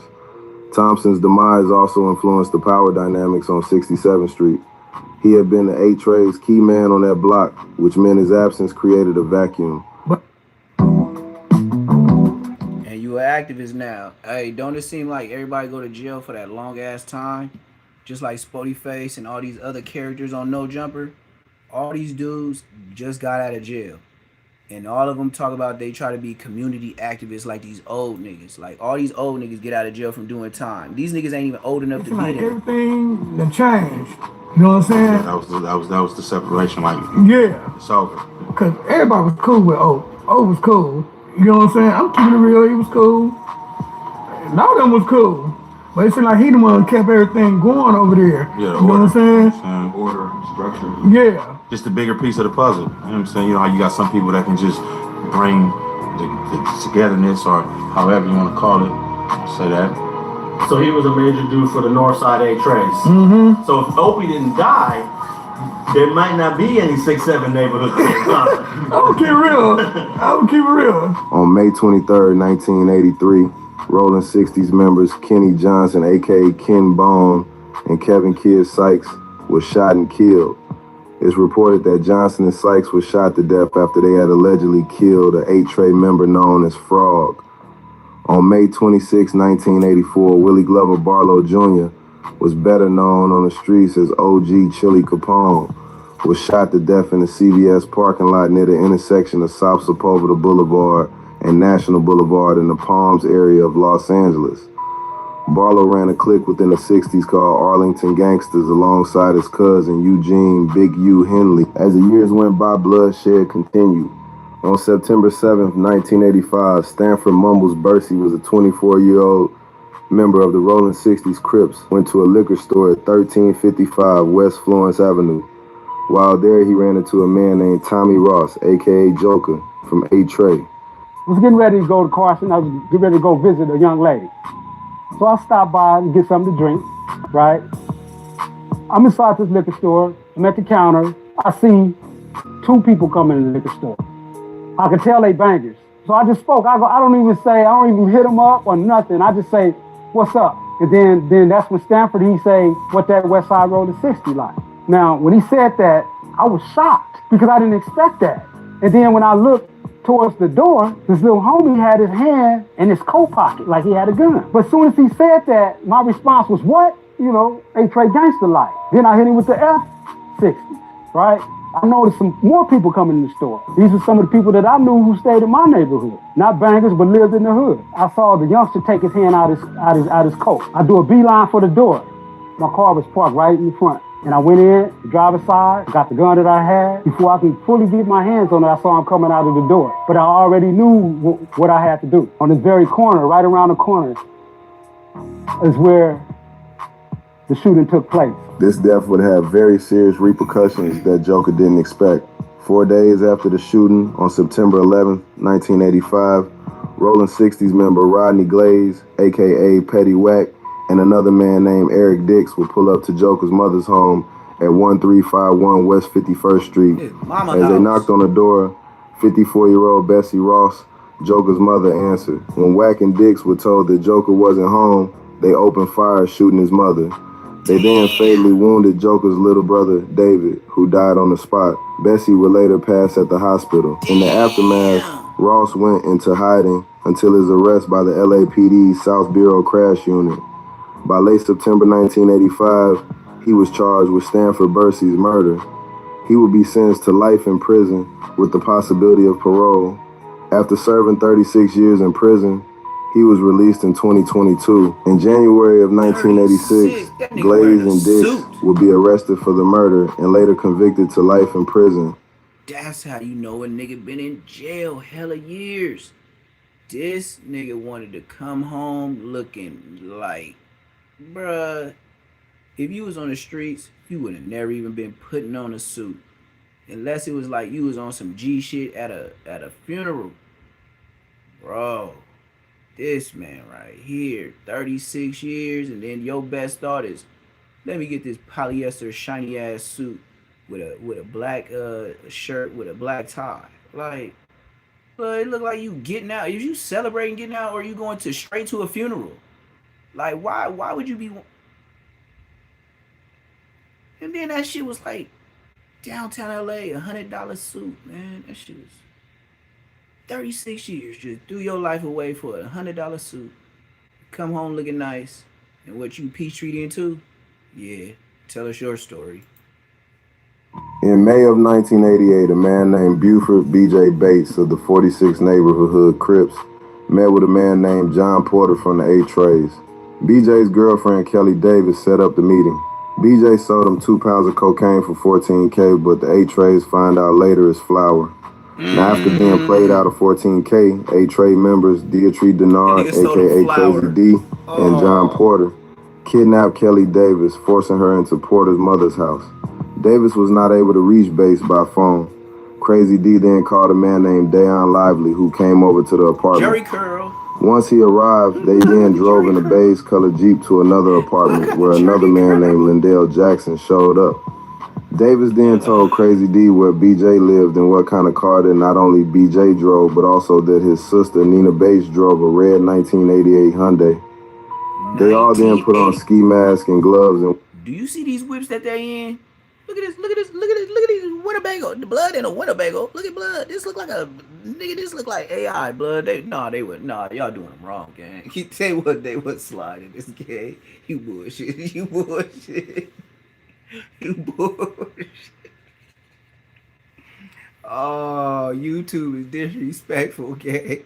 Look at they double back whips, gang. Hold on, bud. See, it's so early in the morning. I even got my shit tilted and shit. Didn't nobody say nothing in the chat. Y'all foul. Y'all let me have the screen tilted. Don't even give a damn. I woke up tilted. I'm telling on myself. So we got this nigga Livery, lively. I said livery. Same shit. Nigga look like a livery slithering sloth, nigga. This nigga got a Jerry Burrow blood. Look at blood. And this nigga's sliding a Winnebago. Like, look at this. The blood got the wood grain that grow across the side. Ooh, wait. Them niggas in a fishbowl too, trying to get the business done. Like, Ricky. No, that's the car next to it. My bad. Moving too fast. This is the 88. Ricky. Bah. Bah. Bah.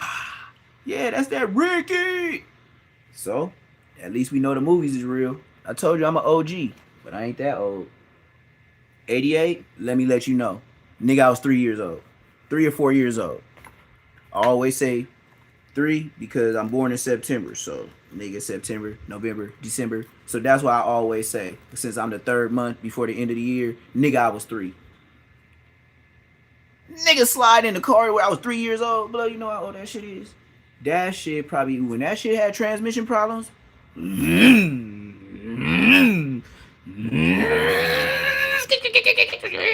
then finally go, yep, Blood found the best car from the east side, homie, and showed the Crip niggas love.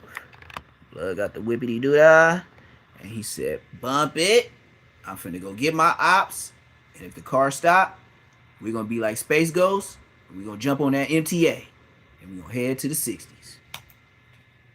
Went on the hunt for BJ and his sister Nina. Two friends, Jamie Finney, 13, and Latanja Stover, 18, were standing outside 1700 block of West 46th Street when they noticed a beige Jeep with masked gunmen. Immediately, they got into Stover's red Pontiac Le Mans. The 8 Trays chased the two girls down St. Andrews and rammed into their car. They then hopped out and opened the red car's hatchback and opened fire, killing the teen. Look at the guns. Y'all see them guns down there? We gonna zoom in on that too. Look at these guns. Look at the guns they had to ride off and pull their mission. God damn. Not the Uzelski. And the 38 special. I see you. We call that the undercover brother. Yes, sir. You riding around with that undercover brother? He trying to get the job done, broski. Them niggas got the undercover brother and the Uzi. They had killed 2 females. Neither had any association with BJ or Nina Bates. Later that day, Crazy D and the other 8 Trays were taken into custody late Monday at a rock house at 13132 South Vermont Avenue. Police confiscated a .38 caliber handgun and a 9mm Uzi rifle from a garage on West 75th Street, which were linked to the murders. In 1991, Crazy D and the other 8 Trays were convicted and sentenced to life. The war continued all through the 90s and even spilled into the 2000s. On May 31st, 2015, Carl Spetz, a 51-year-old black father with no gang ties, was shot to death at 85th Street and St. Andrews Place simply because he was misidentified as an 8 Tray affiliate. According to investigators, a gunman confronted Betts asking, "Where you from?" And not satisfied with Bet's answer, he was actually from out of state. The shooter assumed he was from 8-Tray and killed him with a gunshot to the chest. Authorities believe the suspect was from 60's. Days later, a known 8-Tray gangster Crip member nicknamed Michael G. With It Washington was fatally wounded. Washington had just stepped out of a nearby liquor store and was walking back to his car when another vehicle pulled up. A man got out and opened fire, striking Washington and 3 others, including a woman standing on the sidewalk. That wraps up this video. Make sure to tap in on the next story. Hey, they be trying to make it seem like people just like, you know, pop out on them and just do all this dangerous stuff to him. Nah, tell the story of how they saw him and what was he wearing. Yeah, if he was over there in the 8-Trays and then somebody just ran down on him, they seen him go in the store, he was dressed how he was dressed. Like that's one thing I don't like about these vloggers and stuff like that. Like, it's a narrative, and I understand you got your way of pushing it, but common sense is common sense, and if y'all don't do common sense, then that's what I'm here for. Let me show you how somebody lies when they put up content. Let me show you a person that lies. This is a person that lies. We gonna go to well, King Pill is for sure. King Pill is for sure. And then you got Aunt Hefe lying too. He finally got some views. Boy, I'm happy for you, man. Hey, Aunt Hefe, I'm so happy you got some views, man. I was tired of seeing you down, brother. Cause nigga, you stay in the 1s and 2s. What are you gonna do with a 1 and 2? Like 1 or 2,000 views, nigga. Like, come on, man. Matter of fact, you know what? Where is this nigga? See, my shit be losing weirdos like that, man. This nigga political street views. I can tell he tied in with the 8-Trays. Like whatever anybody say, I don't care what you say. Political street views. That dude, he always promotes all the gangster stuff. He anything that has to do with neighborhoods. I spelled it wrong. Anything that got to do with neighborhoods. He say little like slick shit. But then when it come to Hoover stuff, he say, you know, in between. Then you got when he speak on the 8-Trays, this nigga put a dub on their story as if he works with them. Like, oh yeah, my boy Aunt Hefe, he hold it down. And you know, yeah, everybody saying he lost in back pay. But, you know, I think my boy does his thing. And it's like, bro, you already hiding. I don't even know how to CC. Still gotta put some more shit on it.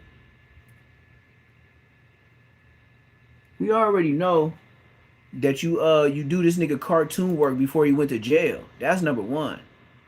And nobody would have picked up on it because he had the political street views, that logo right there on the bumper. It had Aunt Hefe. It was like, you know, I understand clout. I understand it now. But you over push the gangster card. And then with the Hoovers, you be like, oh man, my boy, this and that. But then when it comes to neighborhood, yeah, man, it seemed like something like, bro, you and then this nigga stole half his video. This nigga was stealing from Kev Mac. This is all Kev Mac. Like, that's why he got the views that he got now. That's why I was like, Kev Mac. I was like, okay, if these niggas been on here like 3, 4, 5 years. I've been on here finna go on 2. Year and a half, pushing towards 2 years. We'll say that. And I got 12.5K subscribers on my own. Niggas ain't help me. Not one subscriber. But at the same time, people subscribe because they know I'm telling the truth on your mark ass. And I know you in real life. So I don't care what y'all niggas be telling niggas on here or How y'all be trying to tell a story? Look, you niggas hide behind a character. I'm a whole face. And I be saying what I'm saying. And I've been saying it since I was nigga doing what I was doing. So why in the hell would I give a damn now if a nigga hear what I'm saying? Nigga, I used to yell this shit through the LA County Jail. Like, nigga, what do you mean? You think I was just in there just quiet and acting like Bosco? Bosco was in there telling jokes, nigga. That nigga was everybody say, oh yeah, your I homie know. funny as hell. They don't Ghost say had a we fought squabble on him. him. I guess They he never say trained they fought him. MMA. His pops was a machine in motion too, squabbling shit down in the county back in the day. Big Gang came to the metaverse with the exclusivist. He said he spoke with somebody behind the wall. Had rounds. Second round and allegedly put Ghost out for the count. I told y'all we was gonna hear multiple sides and versions of the story. And should be speaking on it soon unless he gonna hold off until he touched down. Project Bo said and got boiled up and whooped out. I don't know. I wasn't there, but I doubt it. So always three sides to the story. They side, his side, and truth. All right. Did y'all catch that? It's always three sides to every story. You're trying to low-key bang the tray. Will y'all like stop watching these videos and just now you see and then look, political street views. How come you the only one that had a video of this nigga speaking highly of Aunt Hefe? How are you the only one? Just tell me that. Tell me that. Tell me that. Ain't nobody seen the video but you. I already said you did his animation when he was, still rapping over them songs, and then he couldn't pay you no more because he wasn't paying for the beats. Oh yeah, and Hefe was on the streets rapping on beats that he didn't even pay for, and then that white man told him give him his money back, and then Aunt Hefe stopped using them beats, and then Political Street Views stopped doing the little ant walking through the city with the big old gold chain on. That's Political Street Views. All that animation is Political Street Views. Now, Political Street Views, you the only one pushing the narrative for Aunt Hefe. See what I got going on? Mind you, bitch ass nigga Political Street Views never show his face. You's a buster. You's a buster just like Two Gangs for YouTube. Two hoes together. Two ho-hos. You know how you get them in the rapper? When you go to 7-Eleven, you get the hostess. And there's two ho-hos up in there. Yeah, y'all two ho-hos. Go ahead and be some ho-hos. Bonbon ass niggas. I'm gonna owe you niggas ass, nigga. Here, nigga. Look at my numbers. I could talk like that. You niggas bitches. Clicking up. Nigga don't show no face. And always pushing a narrative. Nigga don't nobody on the West Coast got this footage but Political Street Views. And this nigga was doing all his animations for every video. Just like I said, all these niggas is crutches. Oh, Dusty Jaw Slim, you never would have got. I could go look at my thing right now. I'm probably over 12.5. Yesterday I went to sleep at 12.5K. It's probably 6 or 7. I don't know. I don't be keeping up no more because it don't even matter. But back to Dusty Jaw Slim, blood. You know, you bounce around on a lot of platforms and sit in a lot of chairs like a barfly. You would have never got these views like me. You would have never got these subscribers like me. See how many niggas you gotta jump around. Jump up, and get down. Yeah, you one of them pass around girls. You just sit in everybody's lap just to get a little tuition on. That little 304 on. Surprise you ain't part of the Rico with the Hoovers on Fed. Nigga, as much as you be selling that thing. You already know, man. This Big Gang coming with the fresh new shit, man. That fresh new content, man. I gotta. Fresh new content. So if he coming with fresh new content, we ain't never heard nothing about him. How Political Street Views already know this nigga? Up on the real, man. Can't be lying and making shit seem sideways. You know, talk about Big Game. The name, you know what it is. The ACE, man. So what's going on right now is Ed Hefe. He's not out there to make the connections for the tree shop to keep going, the smoke shop, and all the stuff that happened to Lowdown in the parking lot since he been gone. And his brother got popped in the chest in front of walking out the store in the same parking lot. So shut your bitch ass up. Anyways, nigga, you only trying to go viral right now is because you went with Project Bo. And Project Bo was talking about your big homie. It's funny how all of a sudden Mono y Mono get into it, just like me and Compton Tyler Perry cuz, and then all of a sudden these other niggas involve theyself in some shit. Oh, so now y'all jumping niggas, huh? Well, not on my watch. Ain't no dropping no Project Bow blood. On the dead homies, I got a platform, nigga. Nigga, so it's nigga, if you calling him out and I call you out, I don't give a damn who you is, nigga. Nigga, I'm already smoking a nap, using the ashtray right now. The hell you talking about, blood? Nigga, I smoke naps and I ash it out in ashtrays every day. I got a whole mortuary full of ashtrays right here. I mean, full of naps, my bad, in the ashtray. Ain't no way you go try to pick up for Ed Hefe. And other bloods ain't gonna say that. Well, we know Baby B Braves can't say that. Blood in jail do it life. So, you know how that go. But I ain't even finna get the diss and the C and all that. You know, since you want to diss and do all that, well, I ain't no peace treaty nigga. So it is what it is. But ain't no jumping the homies on the internet with your nobody knows ass. You know what I'm saying? Some content came out. A couple people out here speaking up on Young and Hefe. You know what I'm talking about? They speaking up on Young and Hefe. Me, all day, every day, K. Me, all day, every day, K. You know what I'm saying? GTA. About something about a fade with Space Ghost. GTA. You know what I'm saying? Talking about Jesse Owens versus saying. Yeah, we talk about Space Ghost too. Space Ghost in jail for doing something bad to his girl, his ex-girl, and did her bad 48 times with a what they call a jail shank. Yeah, from the head, shoulders, knees, and toes. And even got the back calf that had her boyfriend at the time she was beefing with. He went ahead and did something wrong to that too. So let's keep talking about this Space Ghost person that's in there for doing life, for overdoing a girl and taking pictures with her in the trunk. This is not alleged. This is Space Ghost, the cereal bowl eater. Andrews, you know what I'm talking about. You know what I'm saying? So to keep it all the way 100, I got the inside scoop on the real deal. No, you ain't got no inside scoop. Nigga, y'all from the same hood, and he be calling you from that jail phone and telling you to get on the platform and speak up for him. Shut up, bitch. I'm saying Holyfield and did his thing. He did his thing, man. He got up in there. That expression on your face don't even seem sincere. You talking about he did his thing. He did his thing. If my homie did his thing, I would have banged on the table like I was full extra with the bionic lobster claw. Nigga, you lying, nigga. Squabbled him down, second round, put him out. You know what I'm talking about? Put him out. How a Hefe had enough breather room for a second round? That nigga 300 some upteat pounds. Come on, man. Eddie up in there eating all the calories and sodium in the world. This nigga 300 and some upteat pounds. And you mean to tell me this big old fat elephant body ass nigga had enough to go more than 2 rounds? Shut your lying ass up.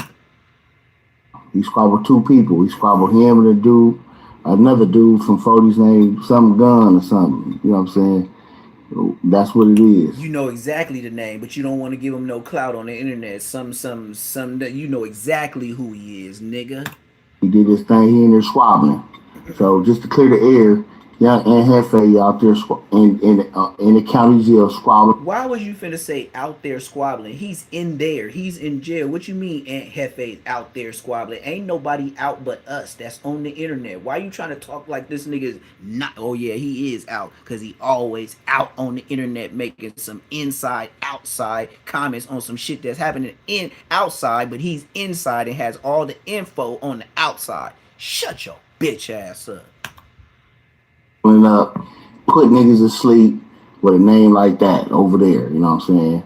His son, Big Space Ghost son, Space Ghost up in there. You know what I'm saying? They from yeah, Space Ghost, the serial eater that met a girl Oslawson. That was his ex-girl. He found out she was messing with another dude. he had relations with her, and then he booked her about 48 to 58 times from the head, neck, and all that. Then when she was unalive, he seen the he was over there checking her body and seen the tattoo on the back of her calf, and then got rid of that too, and then picked her up, and then put her in a trunk, and then took pictures, and then drove to his homie house. And then when he went to his homie house, he said, "Hey, my phone died, and plus, by the way, I R.I.P. my ex-girl." And he was like, "What, cuz?" So he probably took him to the trunk. He looked at it.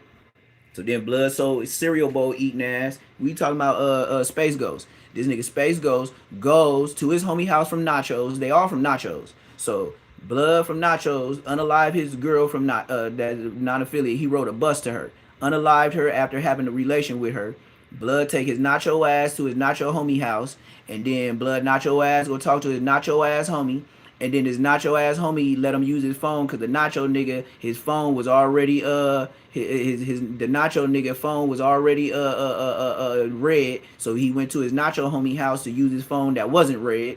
And then he called his other Nacho homie, and then his homie from Nachos didn't believe him. So the nigga from Nachos, Space Ghost, send the pictures of the girl in the trunk unalive with his Nacho ass. And then his homie is riding the Metrolink bus and showing people the picture that his homie just sent him about unalive girl. So the Nacho nigga showed up undercover police on the bus, and then that's why Space Ghost is in jail right now, because his homie showed the picture on the bus, and then that's how they all got busted. You niggas is weird. The other side, and that's what it is. He put him out. He doing his thing. And his brother's in there. You know what I'm saying? So I got the inside scoop. I talk to people's, you know what I'm saying, keeping it real, just to clear the air. You got people like, what? Nah, nigga, this is a clout move. And I'm not surprised, because Political Street Views just got you on here yapping like Aunt Hefe. You ain't even talk about nothing. See what I mean? He just put him on. All of this, he gave him. How many minutes is this? Blah, blah, blah, blah, blah, blah, blah, blah, blah, blah, blah, blah, blah, blah. So he gave Blood 4 minutes and 22 seconds. Nobody knows who Blood is. But Political Street Views, he needs Aunt Hefe out so they can go up on YouTube and make chipperellas. You did? Aunt Hefe, your bitch ass just called in yesterday, still talking about that bullshit. But you ain't called today talking about you getting that ass whipped though in that bounty. Running his mouth too much on these podcasts, boy. Hey, Project Bo. Hey, I got you, dog, on the dead homies. Nigga back fade purposes. Nigga whoopty. Been caught up with you, huh? Whip that ass. So you probably ain't called yet because you can't talk. Like Wax said, your jaw probably dismangled a little bit, so you can't really say too much right now. But nigga, we waiting to hear what you gotta say about what happened today in that LA County jail with your buster ass. Heard you boiled up too.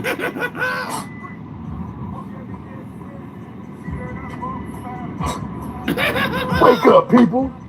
King Pill and a few other folks was talking about how Ant ain't caught no phase and he ain't on that. Shit, Cub got plenty of frustration to let go. If he really knocked him out, they better let Cub be. I know he got some more to let go too. It was probably a good squab though, to be for real. Cab never recalled the time he was in the county, ran across a big Space Go. I don't even want to hear about that. Nigga, that nigga's in there for unaliving a girl, Blood. That nigga got a cold ending to his gangster story. But we gonna go to the Hoover indictment, man, just for old time's sake, skis, for the people that ain't even peeped it. Cause I know people just like I be getting about comments. They was like, man, if you play the same videos and make the comments, I be just there because you roasted. Throughout the city of LA, a lot of kids begin to resurface on Figueroa Street under the control of the Hoover criminals and other hoods throughout the city of LA. With the feds already taking down 11 people, a new superseding indictment in 2026 showed us the faces of some of the dirtiest players participating in the game on field. Rap News Street Politics, the best hood channel on YouTube, back with the West Side Hoovers facing some nasty allegations set forth by the federal government in the RICO indictment that initially dropped in August of 2025. and has progressed to a superseding indictment that was just released July 1st, 2026.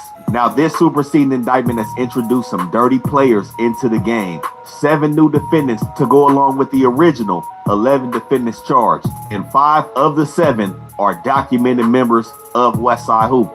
Now, we have to warn you, the allegations in this federal paperwork are disturbing. Viewer discretion is advised. It's over 45 victims in this case, with 13 of them being minors.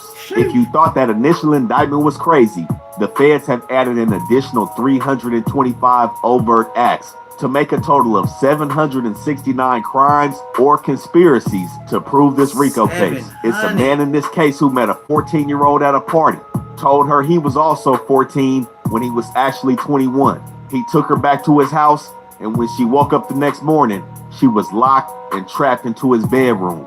It's another individual on this case who bit off a young lady's cheek, gave her a perk, and sent her to the hospital. We got more tattoo branding, and we got some dirty players in here that like to teach each other how to deal with minors, along with having explicit relations with a minor, as well as producing explicit child exploitation material.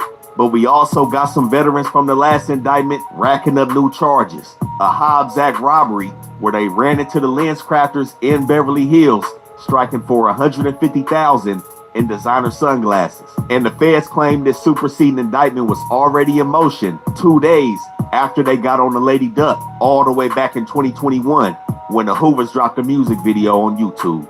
But before we get started, we got the surveillance images directly from the Young and Hefe crime scene, along with the investigatory allegations. Y'all make sure y'all tap that membership. Now, the Hoovers have definitely been in the spotlight over the past year. Last year with the initial indictment dropping, again last year with the murder of Wassier 80 Bands, multiple members from Hoover going down for that. Another murder where Mac 80 was killed, and multiple members of Hoover going down for that homicide as well. And now the superseding indictment is dropped. And to go along with the new overt acts, the feds have put 8 new charges on the Westside Hoovers. Attempted trafficking of a minor, benefiting from trafficking, use of an interstate facility to aid racketeering, promotional money laundering, the Hobbs Act robbery, structuring transactions to evade reporting, and money laundering to avoid transaction reporting requirements. But along with the Hoovers, we do see one-off indictments, one of which involving a member of Santana Block Compton CRIP, a member that likes to use force when dealing with minors, and another individual from 6 Deuce East Coast CRIP who was caught up because he was dealing with minors that were also dealing with the Hoovers. Now, just like the first indictment, the FBI's best friend in this investigation was Instagram. They looked through every defendant's Instagram account, specifically looking for 2 things. They wanted to see everybody showing money, coupled with the captions and DMs, to prove that they were profiting from trafficking. They also wanted to see everybody showing guns, to prove that they use force and violence to protect the enterprise, which is the Hoover criminal gang. And they also focused on the same stronghold that they claim the Hoovers used to operate out of, the House of Hotties. For everybody that's not familiar, House of Hotties is a lingerie store off Fig in Manchester in the Hoovers. The FBI claims that the Hoovers have the owners and managers in position to help them traffic women in the Fig corridor. They can contact them at any time and get whatever they need out of the House of Hotties, and in turn, they protect the House of Hotties. But what the FBI also found is that the House of Hotties Cash App was also used to take trafficking proceeds, thus strengthening the bond between the organization and this place of business. But we gotta rewind the clock back to October 2025, 2 months after the initial indictment dropped in the Hoovers. The feds bring a dirty player off the bench, Cameron Lockett, who also goes by Janky. On October 28, 2025, a federal search warrant is issued to Janky's Instagram account, He's So Paid. The FBI initially got the search warrant to look for human smuggling, and when they encountered evidence, they sought what's called a rollback warrant. And the rollback warrant allowed them to look for human smuggling within the deleted data of Janky's Instagram account. And while they were trying to prove that he was into human smuggling, they then get a rollback warrant to look for firearms trafficking. And by December 22nd of 2025, they not only have had full access to Janky's Instagram account, but they also have search warrants for 4 of his iCloud accounts. But this wasn't the FBI's introduction to Janky. Just like all the other new defendants in this indictment, Janky was involved with the original 11 defendants, and they notated his communications with a familiar player, Jared Evans, also known as J Money. So you mean to tell me he was on the one with Lady Duck? They let him stay out, and now he's wrapped up on the second wave with everybody else, but he was telling the whole time? Crazy work. From 11 Deuce Hoop. But the FBI alleges that the beginning for Janky started on February 25th, 2023, when he attempted to recruit victim 31, who was a 17-year-old girl at the time. Through Instagram messaging on February 25th, 2023, Janky reached out to this 17-year-old girl and offered her some weed. A week and a half later, on March 8th, 2023, he hit up this little girl again, and she made it very clear to him that she was only 17. He told her she was gorgeous and said that she could make up to 10 racks a night. He told her that she'd live a better life if she let him guide her, and he wanted to take her around the country. When the little girl gave some pushback to Janky, he pressed harder. He promised to teach and elevate her. And again, she reminded him that she was a minor and that she was scared. Janky pressed back, said she can trust him, and told her he would get her a fake ID. He also promised not to beat on her as long as she obeyed him. And in this same text exchange, she told Janky she didn't want to start playing ball with him until she was 18 years old. He wanted her to start immediately and asked her to send some explicit pics. And on March 24th, 2023, she sent the child exploitation material to his DMs, and Janky made some nasty comments in regards to these child pictures. He also told her that it was now time for them to participate in intimate relations and said he would get a hotel. And he also asked her to make harmful videos and continue to entice her with drugs. Now, at the same time, he was engaging in trafficking with an of-age female who's referred to as victim 32 in the paperwork. On October 18th of 2023, through DM, he berated her for performing acts without protection. He got her in her car and started to spit on her. Some of the spit landed on the glass, and he instructed her to clean his spit up with her mouth because she was already dirty for not using protection. Now, as time went on, Janky went on to have another of-age female known as victim 41 in the paperwork. And as of November 26, 2024, he began to become physically violent with victim 41, a then 18-year-old female. And on this day, this is when he kicked her in her back and he bit off a chunk of her cheek in the middle of their interaction. He gave her a Percocet and sent her to the hospital. While she was at the hospital, he began to text her saying that they were both wrong and that he would marry her and save money for the both of them. Now, this is one point that the feds focused on, exactly how everybody in this indictment was using manipulation tactics and love bombing coupled with aggression to keep these ladies down on the blade and on their team. Janky goes on to tell victim 41 while she's in the hospital. Man, come on, man. You acting like he can't tell me they love the hoes, man. You sometimes you gotta tell the hoes you gonna be my baby mama, and then you still gonna allegedly hospital that he can't come to the hospital because he'll be going to jail. He told her to lie to the police and say that her sister bit her face during a fight. He also told her to delete his number and all the messages out his phone. And on this same day, Janky sent the picture of victim 41's cheek to J Money from 11 Deuce. Now, a week before this incident where he bit this girl's cheek, November 15, 2024, he was again in communication with J Money. And this is where he started to become a familiar face to the FBI.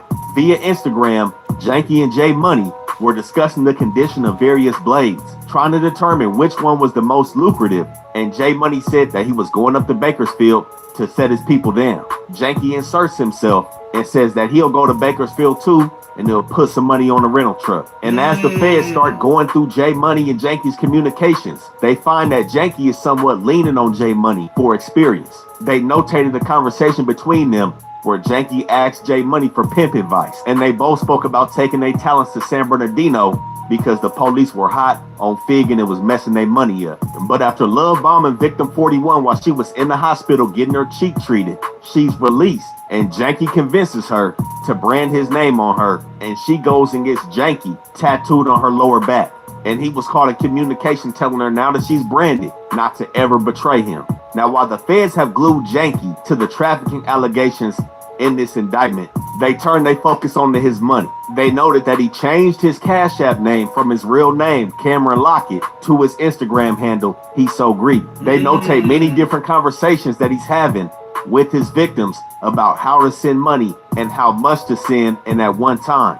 They traced all his paper going back to an Altura credit union account linked to the Cash App. And the crazy part about Janky, June of 2026, just last month, right before this superseding indictment dropped, Janky has been on Instagram. His Altura credit union debit card is shown on Instagram. He's shown taking money proceeds on Instagram. Months after the initial indictment, he wasn't caring about what he was displaying on social media. But this is how the feds have also brought money laundering and concealment charges against Janky. But to top it off, they allege Janky is in firearms trafficking as well. He's seen on Instagram holding guns, and his communications with Jorge Melendez, also known as Crim Style, from 59 Hoover. Nah, you can't put that on. They probably seen some on YouTube, seen some little nice straps and stuff like that. They were just talking about what they like and what they would like to get. Like, you can't put that on them young niggas like that, man. They ain't telling on themselves like that. March 26, 2023, where he was offering to sell Crim Style a gun for $700, bought the next dirty player into the fold, Crim Style from 5'9".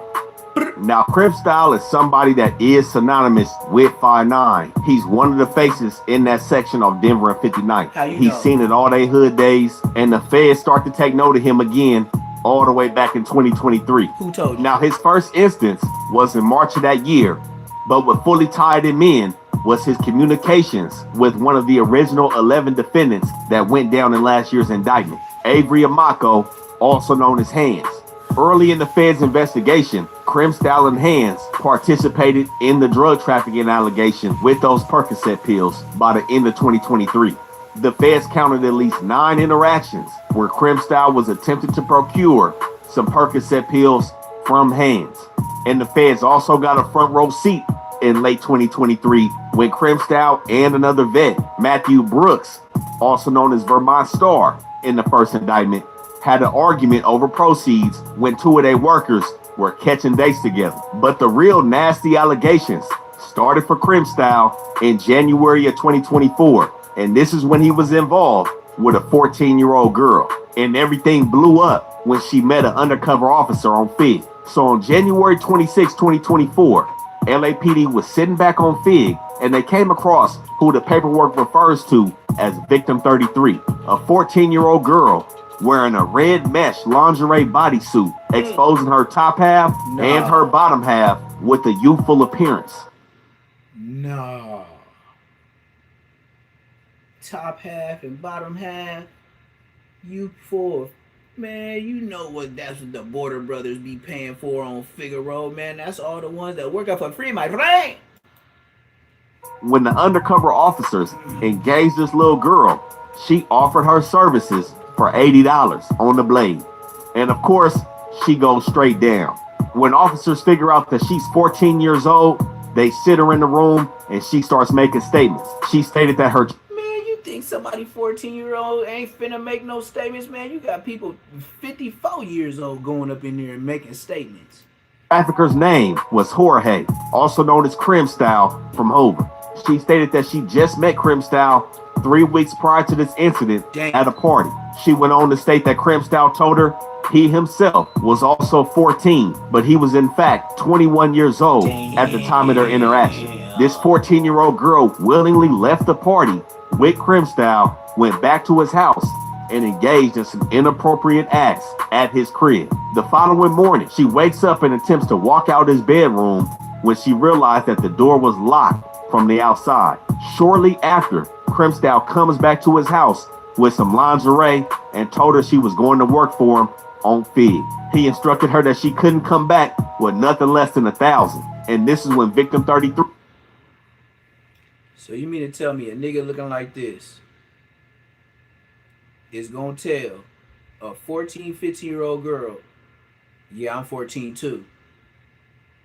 Then go take her back to the house, smack the drawers, lock the door, and then come back with some clothes from House of Hotties? Like, bitch, you working. This cannot be true. This is bogus as hell. But his homie's gonna get at him on a text message. He gonna get mad. Free started to participate in the lifestyle. She stated that on her first night, she came back with 800, short of that 1,000, and he pushed her down a set of stairs. He began to punch on her, kick her, and hit her in her upper torso, and moved to grabbing her hair and pulling her into the house. 2 days before LAPD caught her on the blade, she said he wrapped his Rolex around his fist and punched her in the face with it. She said Crip Style provided her with different type of drugs. And she also stated that there was an additional 17-year-old girl that he was dealing with, who the 14-year-old identified as a girl named Barbie. She said the 17-year-old also worked for Crip Style until he whooped on her and dropped her off in the projects for allegedly lying about her age and stealing some weed from Crip Style. And all the way back on January 26th of 2024, he was arrested for human trafficking of a minor. When they set him in that room, he was Mirandized. He stated he didn't know the 14-year-old and that he was... Man, is this dude Crip Style like, is he like black and Mexican? Like, do he have a little frame, a little body? That picture right there made him look real skinny. Kind of like Player Ways from East Coast. Like, is he like, because Player Ways say he doing the same thing, and Player Ways is a very little nigga. So I'm just trying to see, like, how the hell can you slide telling a girl that's 14, 15 that you 14, 15 without having the look of 14, 15? You know what I mean? Not her representation on the blade. But then he goes on to make some crazy statements. He said he was assisting his friend with the initials of SC, who was from 90's Swans on the east side. He said that this individual was named Nightmare from Swans. He told police that that was the 14-year-old's representation, and he was only helping give her a ride to Fig. Now, with all that talking Crip Style did in that room, you know he made it out, but not before police took his phone. But now that he's back on the street, he got some new feet, and what the paperwork alleges is victim 36. All while he was dealing with this 14-year-old and 17-year-old girl, he had an of-age woman that he was sending on Fig. Again, just like everybody else, he secured her off of Instagram and landed an in-person meetup. When he got with her in person, he tried to lace her up and develop her sticky fingers by robbing her customers. And he set the same quota for her, $1,000 a day, and also set her down in different motels, including the Hoover Motel. The paperwork alleges that he would track her location through Find My iPhone and require her to take her proceeds back to his house and leave it in a shoebox every night she was done. But Crip Style's females kept running into the police. And on March 6, 2024, after he's released on them human trafficking charges, the police are on 70th in Denver in the Menlos, not far from the 59 Hoovers. As they're patrolling, they're seeing victim 36 wearing blue lingerie with her body exposed. And they watch a silver Mercedes quickly pull up to the curb, and they watch her jump into the back seat. The police then proceed to pull the Mercedes over, and Crip Style is driving. In the passenger seat is another dude from 59 and another addition to this federal indictment, Mauricio Alua Franco, also known as SA Face.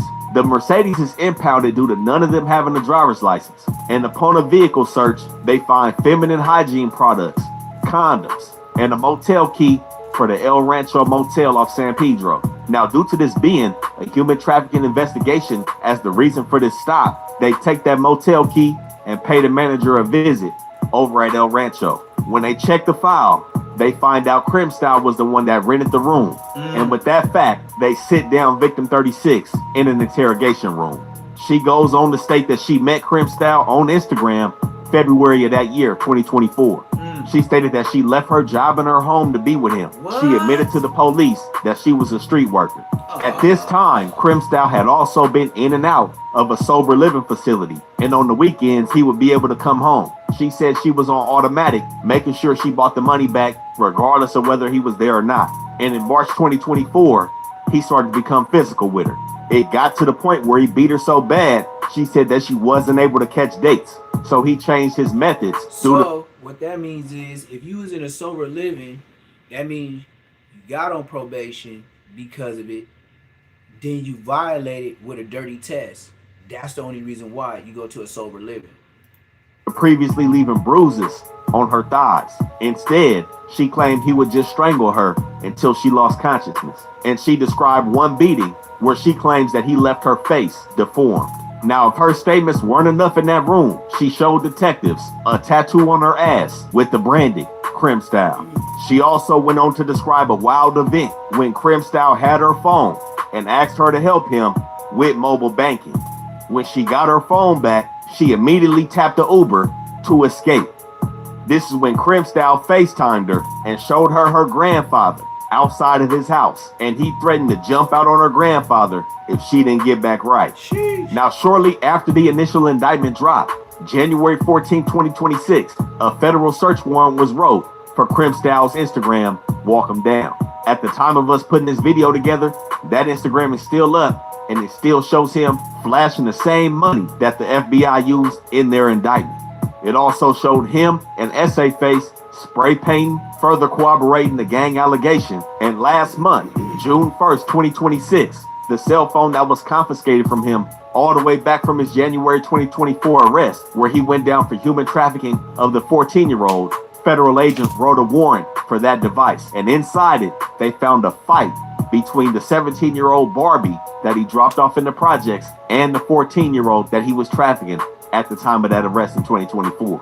Now again, they're also putting the drug trafficking on Crim Style. Multiple communications of him dealing various amount of drugs. And they also speak about him having access to firearms as well. Now, so Crim Style was the plug. He was trying to hustle any means necessary. And not only that, he was using too. That's why he was at the sober living home. That's why he was only allowed out at a certain part of time. He was using, selling, and then he was selling alleged, being hot. Multiple hotties. people in this indictment are from Phi Deuce and from Phi 9. And with members like Crim Style showing guns on Instagram, they stumble across another Instagram of somebody from Phi Deuce HOOVER against the CRIP, Khalid Mooten, also known as Pooh or Pooski. Now he gets on the Fed's radar all the way back on January 1st, 2024. He posted photographs of rifles, handguns, and shotguns on his Instagram. The feds say the firearms appear to be loaded with drum magazines and extended magazines. And in a follow-up post on that same day, he puts up a video of what appears to be a woman repeatedly being shot with a firearm. And he captioned the post, "To all them setup bitches." Wow. And the feds say that was a warning to trafficking victims not to take money from him or to report to law enforcement. Now, Pooh's gangbanging seemingly stuck out initially the most to the feds. He's dissing the rolling hundreds, repping the 50s in his clothes, and they begin to take a heightened interest. But things take a nasty turn for Pooh when the feds allege he trafficked victim 20, victim 45, and victim 46, all who were minors. Now, all through August 2024, they allege he was making multiple attempts to procure workers on Fig, asking women if they had pimps, sending women emojis with the open hands. But between June 2025 and August 2025, when the first indictment dropped, he starts getting his hands dirty with a 14-year-old girl. That 14-year-old girl, victim 45, was supplied a fake ID so that she can rent hotel rooms in her name, despite her being a minor. On June 23rd, 2025, Pooh posted on Instagram a missing and exploited children flyer with the photograph of this 14-year-old girl. Yeah. Nah, he didn't do that. Victim 45. Some weird shit. On June 27th, 2025, he performed a predatory, inappropriate act with this 14-year-old girl. And on June 28th, 2025, he used the 14-year-old girl to recruit victim 20, a then 16-year-old girl, to be his new victim. Shortly after that, he uses the 14-year-old girl again to recruit victim 46. At that time, she was a 17-year-old girl, and he brings them all to the Stadium Inn. He made these little girls share their locations on their phone, and he provided food, shelter, and clothing to these children. And just like other defendants, he was having inappropriate, intimate relationships with these young women. On July 25th, 2025, he instructed victim 20 to go get an abortion. And after she did so, he forced her back into the street. At 15 years old. The same day. And if she didn't want to go back outside, he threatened to fire her. But it seems like everybody's not all bad. On July 30th, 2025, on Instagram, another suspected member from Hoover had tapped in with Pooh and told him not to traffic minors because it made the set look bad. Pooh responded. Man, shout out old boy from Hoover that told that nigga, boy, you making the hood look bad. By identifying himself as a member of Hoover and asked this individual who tapped in with him what set he was from. And then Pooh responded by saying, let the bitch work. In the message, Pooh also claimed that the females were 18, despite him already previously hearing that one of the females were 14. But he also went on to say that once he learned he was dealing with a 14-year-old, he had his homegirls for Hoover. But even after this conversation, the feds note that he was still dealing with the 3 minors. But around August 2025, he got into a physical altercation with the 14-year-old girl, alleging she stole from him. He ended up physically assaulting her in the Diamond Inn Motel in Inglewood, and everything started falling apart for Pooh at this time. Victim 20 had left, and he tried to recruit her back. But this time he was trying to send her to Pomona or San Bernardino. But unbeknownst to him, victim 20 had sat down with them people. It's not known how she ended up in that room, but when she got there, I know how she ended up in that room. They scooped her up on the back street, and then they seen how young she was. And she told them, I'm 16. They was like, get in the car and tell us everything. She confirmed that Pooh had physically seen a missing child flyer for both herself and victim 45, the 14-year-old girl. He was well aware that these were missing children and under the age of 18. And on December 11th of 2025, a federal warrant was hit for the Instagram account YSL Pooh. Now, YSL Pooh, like many others, still was active on Instagram. It's still up, videos, pictures, everything. The feds tapped his Cash App, $512 gang, and victim 20 also allowed them in her Instagram account, and they got into victim 46's Instagram account. And this is where they also stumbled on Pooh being involved in a sting operation in July of 2025, where he had accompanied another victim to Anaheim, the Buena Vista Inn Motel, where he thought his victim was meeting a date, and it was actually an undercover law enforcement operation. But the feds didn't forget about those firearms on his Instagram account, and they're utilizing that in the complaint as well. So as I mentioned before, regardless of all these events that have taken place between 2023 and 2024, the feds were watching the Hoovers all the way back in 2021. That was the genesis of this indictment. February 9th, 2021, between Lady Duck and Jay Money. They were pulled over, caught with $9,000 in cash and drugs.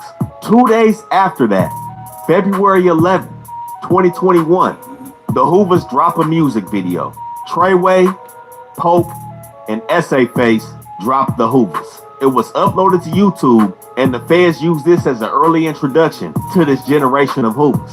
Along with Essay Face being a part of this indictment, another original player from the first indictment made an appearance in this video, Jay Money from 11 Deuce. At 1 minute and 17 seconds, they took note of Essay Face's lyrics. The feds alleged that they not only spoke about killing their enemies, but they also spoke about introducing females into trafficking in this song. But Essay Face was not only in communication with Jay Money. With him being from 5'9", the feds found multiple communications between him and Crim Style. When they looked through Essay Face's Instagram account, they found both him and Crim Style spray painting in the Hoovers. And what really caught the feds' attention is when Essay Face posted an Instagram video counting a stack of money while sitting in the driver's seat of a vehicle. He posted the caption, "Still pinging, she got a goal to meet," and panned the video over to an unidentified female wearing a short black dress with a brown fur jacket and sandals, pacing the street corner while Essay Face stayed in the car. Now they say on January 18, 2024, he sent a voice message to a female known as Victim 35, an adult and threatened to kill her by shooting her in the face if she didn't up the proceeds. He pressed her to send $1,000 and was caught multiple times coming down on her about some money. Now, as we spoke on previously, he was caught in the car with Crimp Style and one of Crimp Style's victims. The feds... Yeah, when they first got him. So they got pulled over in the Benz. Melendez and Loloa. Damn, man, these two Mexicans low key. Well, anyway, so the driver nigga, the black Mexican nigga, that's Crimp Style. He pick up the young underage 304 in the blue, night dress, and then you got SA Face passenger, and nobody in the car got L's. And then phones get took, car get took, all the accessories of a 304 in the back seat, and nobody know nothing. Also caught multiple communications between Crimp Style and SA Face speaking about gang politics on Instagram, who's getting DP'd, who has the pills, different robberies, and they caught SA Face bragging to Crimp Style about clocking 2,200 from a black female that he sent on Fig. Starting on April 14th of 2024, SA Face began trafficking another adult, victim 38. Through Instagram messages and phone calls, he told this young lady that he wanted to see her win and that she would enjoy an extravagant lifestyle with him and that he wouldn't use her because he had his own money. And exactly a week later, he sent her the address for the El Don Motel off Fig, and he warned her about how they had to start adapting to different practices because Fig was getting too hot. He sent her a post from one of the original defendants, Hands, about how he was warning other traffickers regarding law enforcement on Fig. But either way, SA Face still set victim 38 down at the Stadium Inn. And on April 27, 2024, surveillance camera caught SA Face, J Money, and another original defendant, Jaylon Phillips, also known as Waymo, at the Stadium Inn with victim 38. The feds alleged that SA Face and J Money was sitting in the parking lot and monitored their victims doing their business in the motel rooms. And the feds alleged that SA Face was switched from a boyfriend pimp to a gorilla pimp, first telling her that he loved her and turning right back around and calling her ungrateful, calling her a rat, amongst other things. But the feds also caught SA Face and Crimp Style in communication with Lady Duck, who is the all-around lead defendant in this indictment. On May 17th of 2024, they were noted trying to buy an assault rifle off of Lady Duck for $1,500.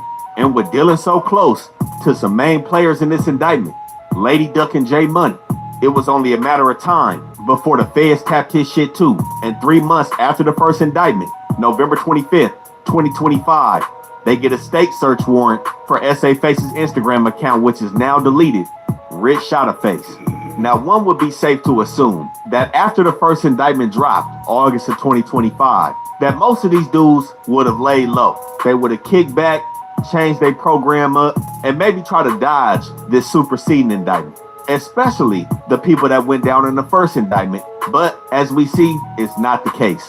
An original defendant, Matthew Brooks, again known as Vermont Star, when he went down in the first indictment, he jumped on the phone in MDC. He called victim 21, which is one of his alleged victims, and told her that he wanted to marry her. And on the federal recorded line, he stated that she could not leave him. And then we have Nazeez Harris, also an original defendant from the first indictment, who went by Info, a member of Hoover.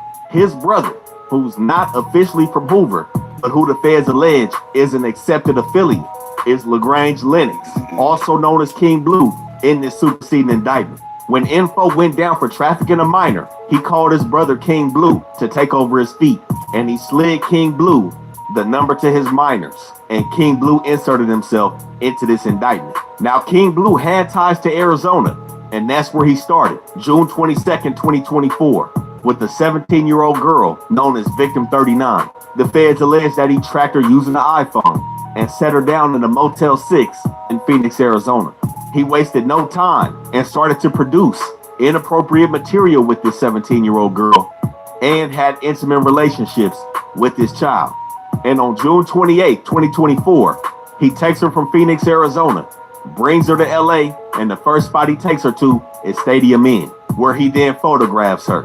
On July 4th, 2024, he had an Instagram communication with the unidentified individual where he spoke about this 17-year-old girl, stating that she told him that she was 18, but that he knew she was probably a minor. And he went on to record multiple songs glorifying his pimping. Now, King Blue also had victim 19, who was an adult, but who he was dealing with on behalf of his brother while he was sitting down. The proceeds from victim 19 went to Info's commissary while he was in jail. But the beginning of the end for King Blue came on January 9th, 2025, when he attempted to recruit 2 females that he thought were street workers, but were actually undercover police. He approached these undercovers and said that they should leave with him.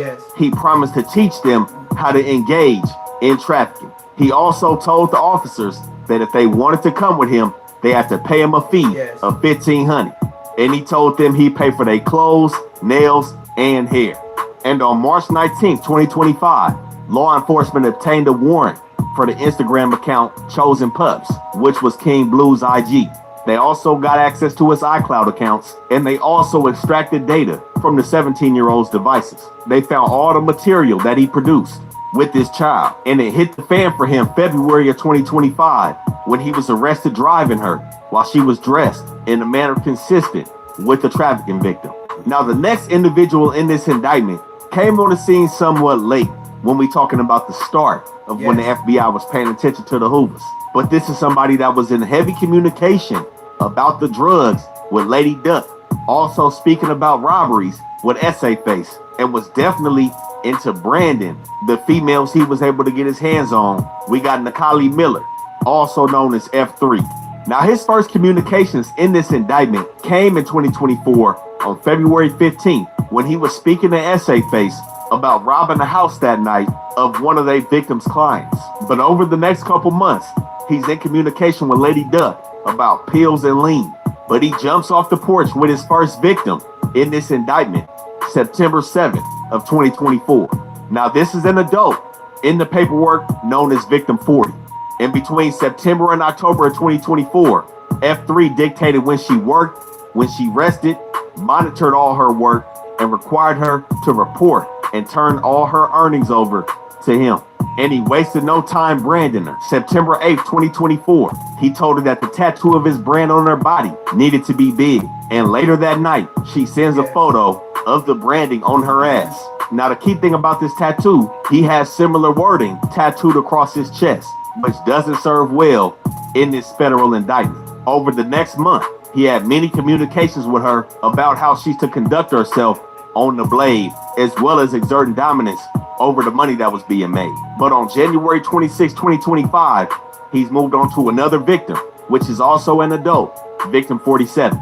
Now, this is a female that eventually will become pregnant. And on July 4th of 2025, he was telling her that after she gave birth to his child, she still had to go outside and play ball. He stated that if she thought she would not be returning to the track, she had another thing coming. And it's noted that he whooped on her at least twice, leaving her bruised up and walking with a limp. But at this time, he also had what he called a little Russian female, Victim 50. And in a series of audio and direct messages through Instagram, he seemingly got off to the wrong foot with her in September of 2025 after he beat her and she ran off. He spent a lot of time trying to get her back. And when he finally did, he instructed her to get the same tattoo branding as the other female, and it was done. But after the indictment dropped in August of 2025, he was caught on Instagram telling Victim 47, who he had got pregnant, that he needed to get out of California. He didn't want to hide at her place because it would be the first place that people would come looking for him. But even after he got spooked, when everybody went down on that first indictment, he obtained additional victims that he trafficked and physically abused. Now, a federal search warrant was placed on his Instagram account, Big 9 Boy 89th Streeter, on March 27, 2026. They ran through all his data from September 1st, 2024, all the way up to March 17, 2026. And he had a run-in with the law January 31st of this year, 2026. Victim 47, the one he got pregnant, was in his car. His iPhone and her iPhone were both seized. And this is where the door started to close on him where not only did they glue together the trafficking allegations, but they also came to the conclusion that he had engaged in robberies, as well as having access to firearms. Now, one thing that threw everybody off about this indictment was when the worker of the Stadium Inn went down with the Hoovers.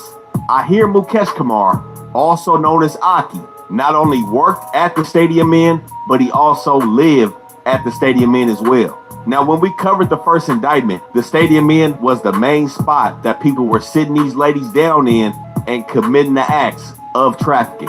And when the initial indictment dropped in August 2025, one person from that indictment was arrested at the Stadium Inn, and another individual named Xavier Washington, who was not a part of the indictment or this indictment, also went down at the same time for trafficking a minor at the Stadium Inn.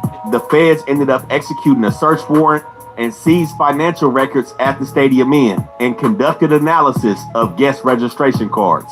This is when they found that a known victim of the Hoovers stayed in the motel for approximately 100 nights between April 2024 and August 2025 when the indictment hit. They noted that the victim paid cash for the rooms, totaling approximately $13,500. And additional records revealed hundreds of instances between 2024 and 2025 where individuals known or suspected to be victims of the Hoover trafficking stayed at the Stadium Inn. Now, Aki ended up getting in that room and making voluntary statements. He said that the majority of Stadium Inn's earnings are through cash, and he earns about half of all the revenue generated from renting the rooms. He then went on to say that prostitution was common in the area, and he believed many of his customers were engaged in the trade. Now, he denied being aware that minors were taking a part of the trade, but he admitted that many parents have came to that location looking for their children. And he went on to say that he believes 90% of the rooms were rented to people who were in the trafficking trade.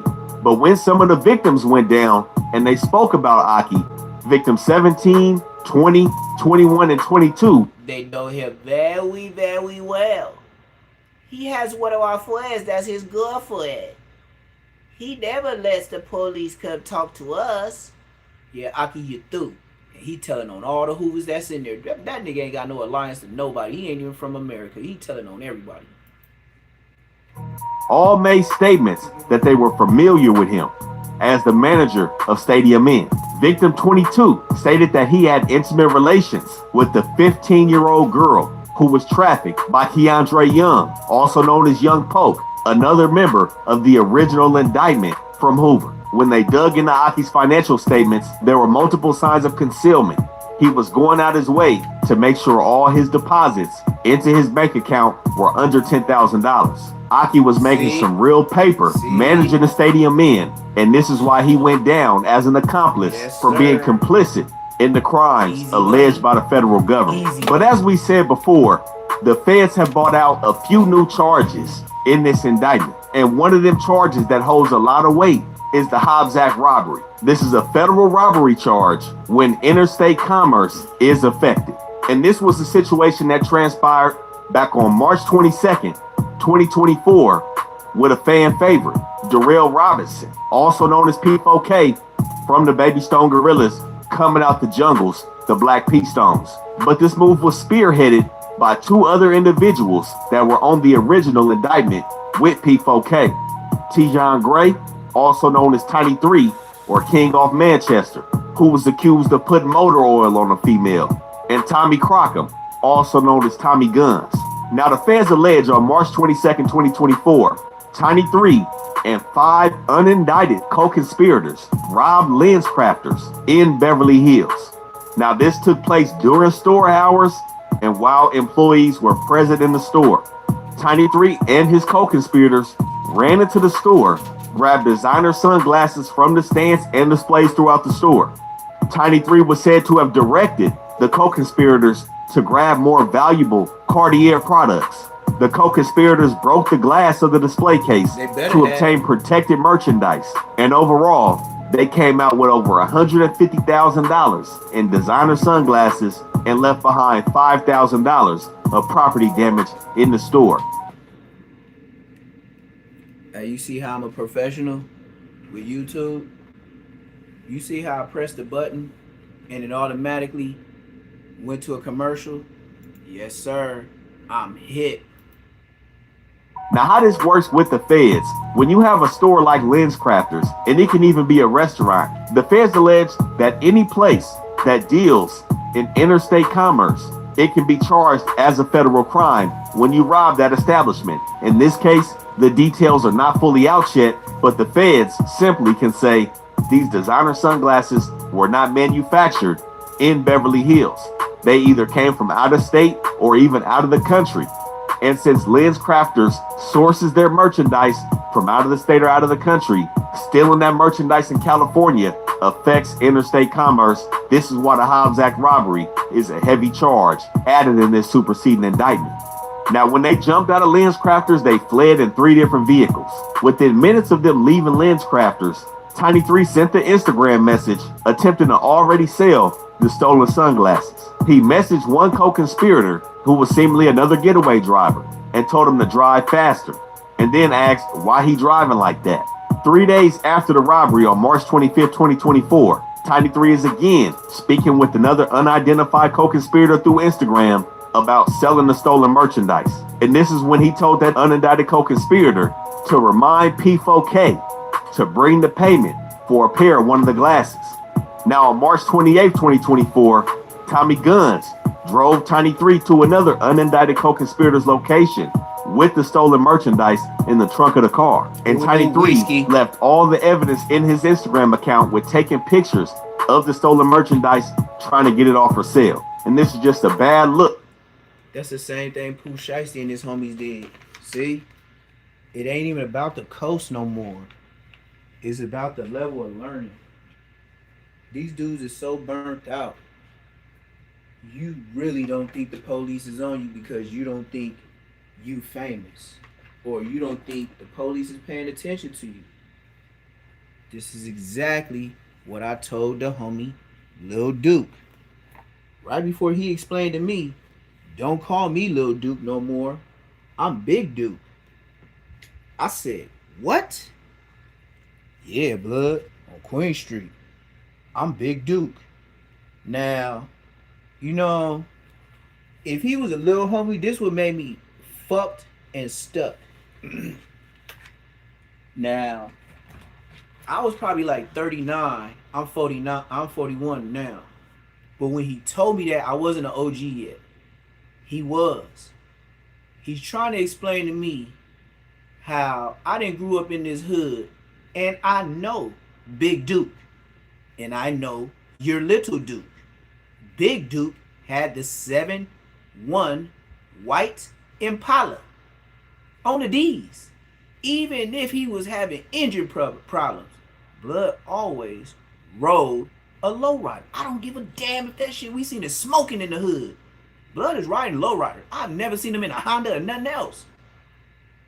You mean to tell me, oh yeah, Blood dead now, so I'm Big Duke.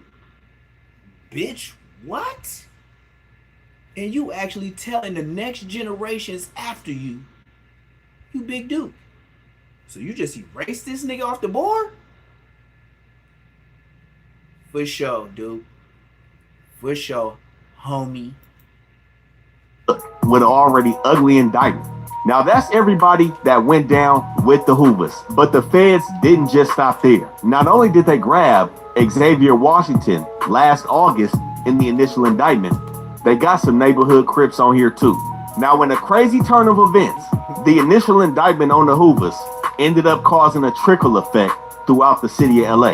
A 15-year-old victim, one linked to Keandre Young, again also known as Young Poke from Hoover, had also been allegedly trafficked by an individual named Kylan Young from 6 Deuce East Coast CRIP. He goes by the name K2, and he's on an indictment all alone, facing one charge of trafficking of children. Now this all came about because the minor victim, once trafficked by Young Poke, gave up her Instagram account, and when the feds dug through it, this is where they found K2 from East Coast. So on February 24th, 2026, they look into the IG account Deuce BZ62, which was determined to be K2's account. And when they dug through the conversation between him and this minor, he can be seen giving his phone number out and this is when they got him in the bag. In one message, he asked the little girl if she coming home, which the feds say was him directing her to come back to him. They accused K2 of transporting this child to Fig, purchasing lingerie for her, paying for hotel rooms, and was keeping up with her proceeds. She was calling him daddy. And back on January 29, 2025, him and the minor victim had a conversation about the minor being detained by law enforcement. K2 stated that he was looking for her and noticed that the police were following her. After this, he asked, "Are you really 18?" She didn't directly answer his question. Instead, she advised him that she had frequent interactions with law enforcement due to warrants out for her arrest. Despite this, he still continued to work on her. He instructed her to put his name in her Instagram bio and provided her with drugs and alcohol. And they looked back at all their communication where he was trying to take her off Fig and take her to San Bernardino to work. But everything boiled over for K2 when this minor was sat in that room with them people, March 26, 2026. During that interview, she was shown a photograph of K2. She identified him as her handler and her trafficker. She told the police his name is K2 from 6 Deuce East Coast CRIP. She stated that he initially didn't know that she was a minor. However, he eventually became aware of her age. She stated that she met him through Instagram around January to February of 2025. And this is when she started to get down for him. She said he was starting to become suspicious of her age when she kept having frequent contacts with law enforcement. And she said eventually, like every other situation, he started punching on her. She told the feds that they did have intimate relations. Again, it's a 15-year-old girl. And after that, it was a wrap for K2. Now, despite all the allegations that's been heard up to this point, all the nasty acts that people have been committed, an individual named Kenny Ray Mann, also known as KR from Santana Block Compton Crip, could potentially be the dirtiest player in this whole operation. Now, it's not abundantly clear how he was wrapped up. He's not from Hoover, and he's on a lone indictment by himself. But he was operating around the Western and the Fig corridor in LA. But just days before the initial indictment dropped, August of 2025, in Roseville, California, a 20-year-old young lady is sitting in a room with detectives in the Roseville Police Department. And she begins making statements about the last couple years that she's had with KR. She explains she met KR July 2022, and he was her boyfriend and her pimp. She was 17 years old when she met him, and at the time of the interview, she's now 20. She said it all started in the city of Inglewood. He was a truck driver and stayed close to her mom's house. She said he approached her and they exchanged information. After initially getting to know each other, man introduced her to some weed, and they discussed how she previously has been inappropriately assaulted. He then made an advance by telling her she was beautiful and that he needed to protect her. As he begins to turn her on to the light, he takes her down to Hope in the city of Pomona, and she engaged in the lifestyle for about 2 months in Pomona while still being under the age of 18. She stated that man took her to Pomona because it's an easier blade to work on. It's not as much traffic as Fig, it's not as hectic, and this was to get her feet wet in the game. She stated at first, if she did something wrong, he'd take away her privileges. And after she got the hang of it, he began to fall back, leave her on automatic a little bit, and monitor her through AirPods while she was outside. She stated that as soon as she turned 18, KR turned the volume up. He started to take her to bigger cities, busier blades, and press harder. As soon as she turned 18, this is when man turned into somewhat of a boxer. Just days after she turned 18 on September 22nd, 2022, he choked her with 2 hands, threw her against the wall, and beat her down because she was potentially about to leave with another pimp. She then to describe that she ended up still going with some other representation after she turned 18. And the new pimp took her to Fig. Man pulled up on Fig, beat up her new pimp, and charged her $2,200 to get back under his protection. But he took it one step further, a nasty step. He took her backside by force as a form of discipline. And she told police that he held her hands down while he did it. She stated that at one time he beat her so bad she had to go to the hospital. She told him it was that time of the month and that she didn't want to go outside. That's why he whooped on her. She said other times he forced her to stuff makeup sponges in her body and still perform on the blade during that time of month. He took her to Las Vegas, Arizona, Texas, North Carolina, and always kept her ID. And in that room, she pulled out man's Instagram account for them people, KR the Star. She got a tattoo of his initials, Lady KR, on her lower back, and KR behind her ear. The feds put pictures in the indictment, but they blacked them out due to the vulgar nature of KR's offenses. But this girl was not his only victim. Victim 2 in his complaint was another 16-year-old girl. On September 4th, 2025, this 16-year-old was working Western when she was spotted by police. After learning she was a minor, she goes down and into that room as well. She said that she left. She was on Western over by the Baby Snaps alley, Crip Mac Hood. She was over there trying to get her feet wet on Broke Nigga Special Alley. Western is not the spot. Left home as a runaway around August 31st, 2025, weeks after the first Hoover indictment. She said she met another pimp downtown. He took her to Fig, and this is where she met KR. KR began to provide her with drugs, and she started working for him. She described him as a black male in his 30s from Santana Block Crip. But unlike victim 1, she didn't provide his name and his Instagram account when she sat in that room. But she didn't need to, because while she was sitting there, she called him while she was in front of law enforcement. Just like victim 1, she has the same KR tattoo behind her ear. And when they got the search warrant for his Instagram account, he was in communication with another individual named BG Nutty Termite from Nutty Block. Termite asked if he was pimping. He said he needed something, and he tried to procure a traffic victim from KR. Now, KR also had a communication with another Instagram user named Coach Mashin. This is where he tried to school Coach Mashin on how to deal with minors. He started by discussing pimping and staying away from minors. He went on to say exactly what he did with victim 1 while she was 17 and how he turned when she was 18. He said you don't beat up on minors or threaten them, nothing like that. They the ones that's gonna tell on you. You be cool with them, help them out, and get them away from you. But if you do it in a cool and calm way, you don't do it in a rush, especially when you already been doing shit. Just last month, June 9th, 2026, LAPD had a run-in with KR at the Mission Motel in Linwood. They were conducting surveillance on him and was watching him move and operate.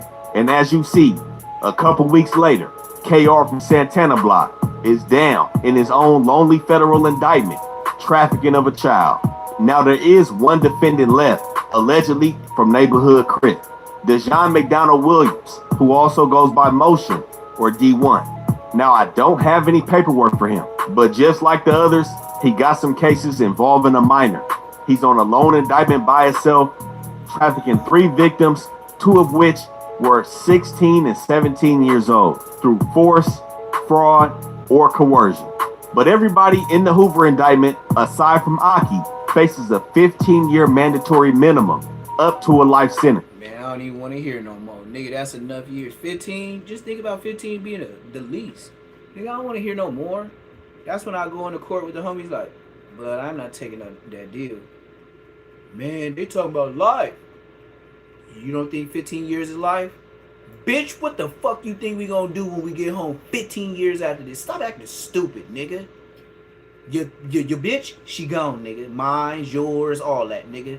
The only person that's finna be here, you done did this before? Mama, dada, maybe sisters, when they say, damn, he been in there 15 years already? We need to send him a package. Then you gonna feel the love of the world, and then you're gonna be trying to connect old dots that should have never even been connected, because you're gonna be trying too hard, and then all of a sudden you're gonna be mad when niggas get to doing back what they was doing because that was just a moment and you trying to live on it. Nah, nigga, that would just show you love, nigga. It wasn't that personal though. But since you in jail, you overthinking it, so you gonna get hurt more than, oh man, Young Ant slander. Oh, street TV. Hey, congratulations. Old Dusty Jaw Slim has made it to the Buster League. I will not play street TV. He is the police. You see he got a check by his name? You better know, nigga, he will tell on you for using his content. But ODM Slim still trying to press for Aunt Hefe. Hey, Odium Slim. You know, Munchie did a segment the other day talking about Whack 100 and his son being a non-heterosexual man. Oh, nigga, did he tell on you about you having your own son? You heard me, bitch? That's homosexual. And you have the nerve to try to play with me on some jokey joke stuff when you have something that came out of you that is really like that? Brother, I got 4 sons. Ain't none of them wanted to put on no P-Valley high heels, blood. Yeah, nigga, from now on, your son name is Cliff on Bloods. Nigga, you ain't no short nigga, so nigga, your son is Uncle Cliff on West Side Foes, nigga. Old Dusty Draw Slim, and your son is Clifford from P-Valley. Whoopty. Oh, nigga, yeah, you know you done fucked up, nigga. Oh, thank you, talk about it too much, Munchie B. I'm glad I'm a YouTuber now. I told you, every nigga that say they crippin' and bloodin', yeah, well, I got powder G strings for him, and they powder blue ones, and I got powder pink ones for all the crippin' and blood niggas. When I catch your penny draws down, oh, I'm pulling them. Damn! You got a son. You talk about people, every time you talk about gang members on your podcast, you always calling somebody else G-A-Y. Your son doesn't even appreciate that, boy. Nigga, you so much of a real nigga, you can't even push out a real nigga through a female. The female tendencies took. You see why you so good for YouTube, you hoe ass nigga? Oh yeah, it's over, dog. Nigga, you so much of a talky, chatty patty. Nigga, your son came out acting like just like you and your girl mixed, and you're maddie like boys. Nigga, you talk about other gangster niggas so much in jail shit, and you always stuck on boy stuff. No, damn well I ain't never messed with one. But that's the thing you come out your mouth and say about me every time, cause you ain't got nothing else. But you have a son. I don't. See, your shit is fun and games. My shit, real life. Nigga, in real life, nigga, your son is zesty. So how can you be on here slandering the community in which your son is? And your son is the next generation representative of you. You already was a bitch boy. Look at you talking all the time now. You're always in every nigga platform sitting on cucumbers. Riding another nigga, you on community. Nigga, community ain't got no motion, blood. Now you over here with street TV. Didn't Whack 100 say, yeah, even Munchie B don't go to street TV. Nigga, you know he ain't got no motion over there. You know who's gonna go over there? Oh, Dusty Draw Slim with his son. That's a real zesty boy. Yeah, ODM Slim's son is real in real life. No games involved. Nigga, his son is a fun boy. His son is a bate boy. And he over here trying to call real gangsters on YouTube, all try kind of GAY, LGBT community. See, I don't even know what it actually is, but your son is that. Nigga, I wouldn't even be mad if your son get older and want to get them tattoos and get a little thickness to him. Ooh wee. You gonna be mad, I know about you, nigga. Ooh, nigga, I'ma embarrass you. Nigga, I get 150 subscribers daily, nigga. I am not worried about getting to the top, blood. I will, nigga, every day I look for, nigga, if whatever the number is, say if it's 701, nigga, by the time the day is up, it would be 800 and something. And I promise you, you better look at my stats. And I ain't went on no platform and did nothing weird with no cucumbers. Nigga, I don't need community. Community needs everybody in the community. And then once you call it community, that means duh, blood can't go there. Nigga, we can't talk about it. We can't sympathize with it. Nigga, I would never even go back to the kicking cat being boo. Cause nigga, I'm bigging back being boo, blood. I ain't finna go to no community. Nigga, if you went to community and you a blood, you's a buster. That's like nigga, they call it, they sit the C hive instead of the beehive. Nigga, the C hive, blood, I ain't going up in there. What you want me to do? Blow that nigga what? GTA? Nigga, what? Nigga, I'm crashing. Nigga, like, straight up crashing. Like, nigga, made the best artillery win. Nigga, GTA. Brrrah. Panda. Nigga, what? Nigga, we differente. Nigga, we differente. Nigga, I will get out the car differente. Like, nigga, y'all gonna be, nigga, I'm already good at the nigga GTA. Nigga, I know how young niggas is scary in their heart. You niggas play it on games when it go like, y'all gotta have the ups on the nigga to win. I know you niggas because I got sons. You niggas is dumb. You niggas really think, oh yeah, I can do this to a nigga. Y'all be in there talking about nigga WWE shit. It don't even be WWF. Me and my boys, when we grew up, nigga, my brothers, nigga, it was WWF. You niggas into the entertainment. Nigga, we was in real wrestling. It was wrestling federation, not wrestling entertainment. Do you understand the difference? Do you understand the words that are coming out of my mouth? I am coming like, nigga, you will think it's a movie. And do you know in real life, when you get blitzed in real life, nigga, you don't feel it, you just poof out of here, just like Lil Jeff. That's why I got him on my phone. I done seen niggas hit poof out of here. I was like, blood gone, blood, you gotta go, blood out of here, blood, what I'ma do? I can't do it, blood out of here, poof out of here. But see, they don't talk about that on YouTube. They be talking about that no jumper shit. You need Munchie B, you need old Dusty Draw Slim, and you need Alex Abozo, all on one YouTube panel, and all of them look like they at the precinct. Nigga, why y'all look like at a library? Nigga, on Westside Foes, nigga, on the dead homies, nigga. Munchie B and ODM Slim ain't read. You see all them books on the walls? I done read more books than he got on them shelves. And them nigga on the Westside 4 and the Queens, nigga. Them niggas sitting in a library, nigga. And the only nigga that read something over there is Alonzo on Westside Queen Street Bloods, nigga. I read more books than that's on that shelf, nigga, in my life. That's why I can't fuck up words like An Hefe. That's why it's embarrassing to see a black man say, I'm a spokesman for the A-Trade gang. Nigga, you can't even get your words corrected. Correctorization. Whatever the hell you be saying. Nigga be pick apart words, blood be like, that go with that, easy. Nigga, this nigga can't even put his thumbnails right. He can't, this nigga speaks stupid and then he uploads stupid. Nigga Aunt Hefe talk stupid and then whoever uploaded for him, they nigga, have you read the uploads on Hefe? Nigga, I'm stuttering. Nigga, I done seen that shit like, whoa, what is that word right there? Come on, man, that's embarrassing. And you from Cali, embarrassing us like that. Nigga, dead homies, nigga. This nigga Aunt Hefe talk stupid, and then the thumbnail be spelled stupid. And then this CRIP and standing on business and stay solid on morals. Nigga, you can't even stay on a book. You saying stay solid on morals and stay solid on, you know, what you believe in. Nigga, you don't even know what to believe because you ain't read shit. A nigga told you. Nigga told you how the hood go.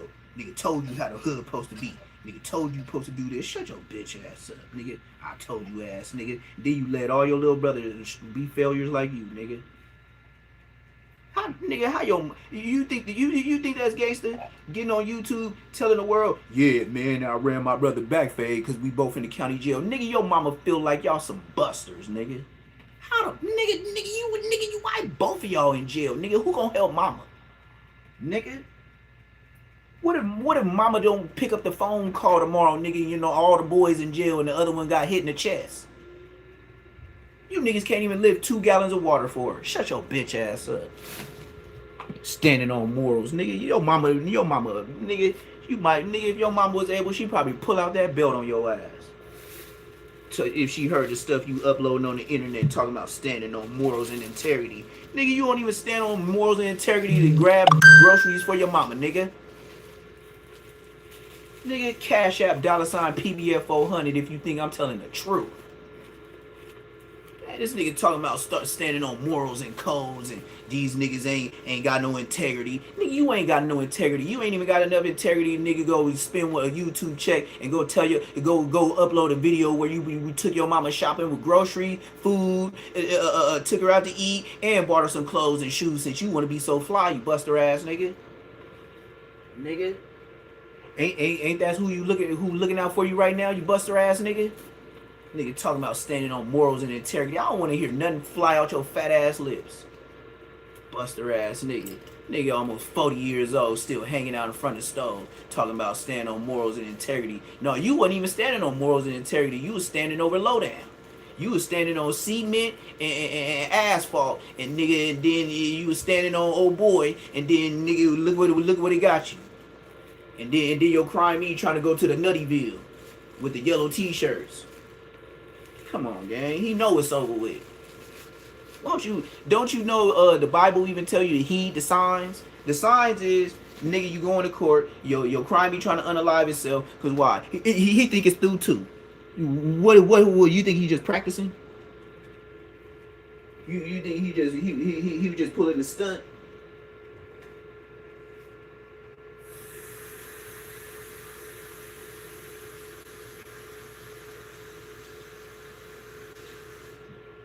Or you could actually be a real nigga and tell us more how your brother do drugs and your homie do too. And relapsing is real. You can tell us that story too, and Hefe, because we sure want to hear that. Because we already know your brother, he can't control his jaw. I like a cartoon character, like he always geeking. Yeah, I know. I told you, nigga. They think I'm rich downtown LA, nigga. Nigga, I know what a giggity man is. Nigga, your brother is for sure giggity. Dead homies. Nigga, ain't no discussion, boy. That's what your brother does. And if you told me I was lying, bitch, we can get at it. Cause bitch, you lying. Nigga, your brother does giggity.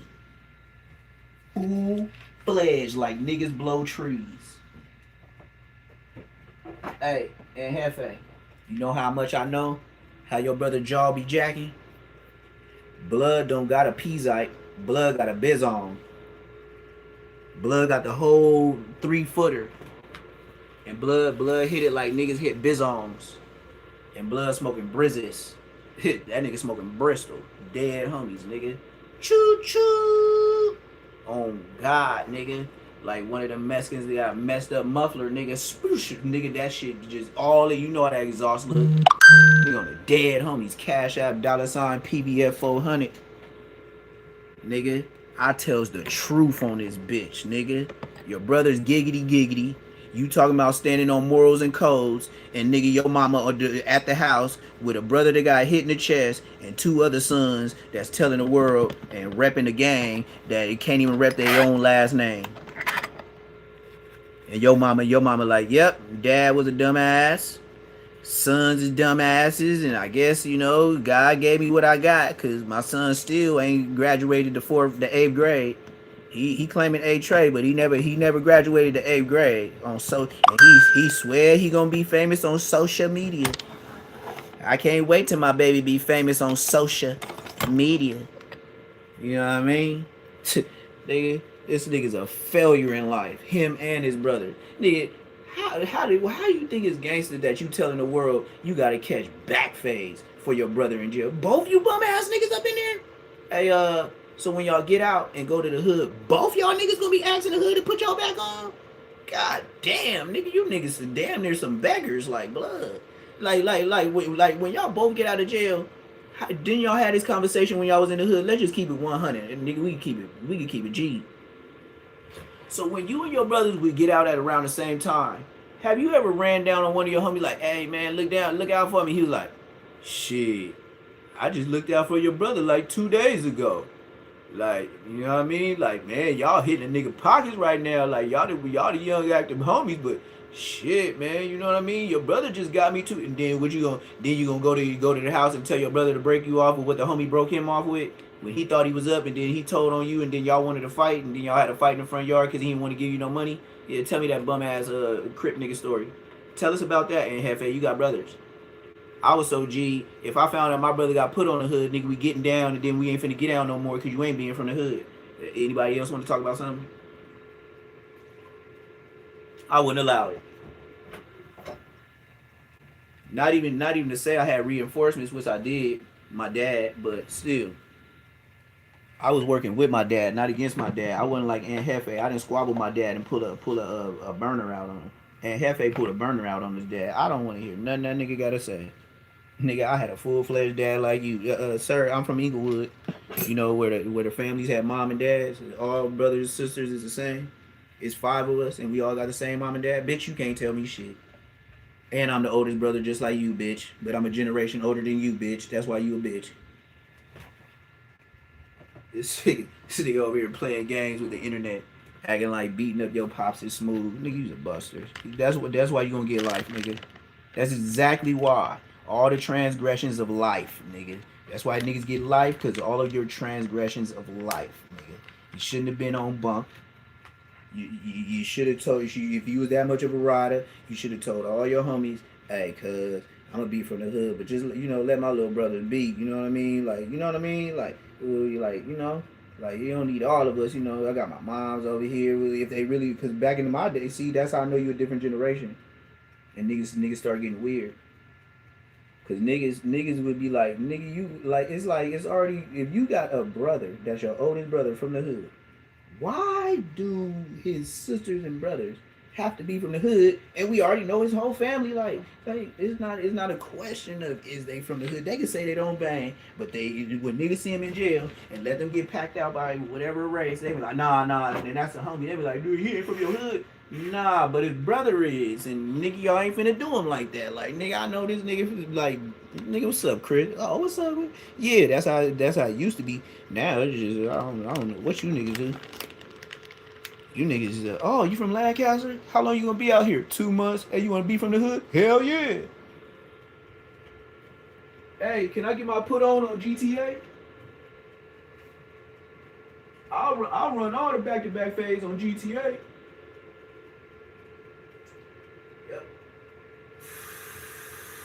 Yep.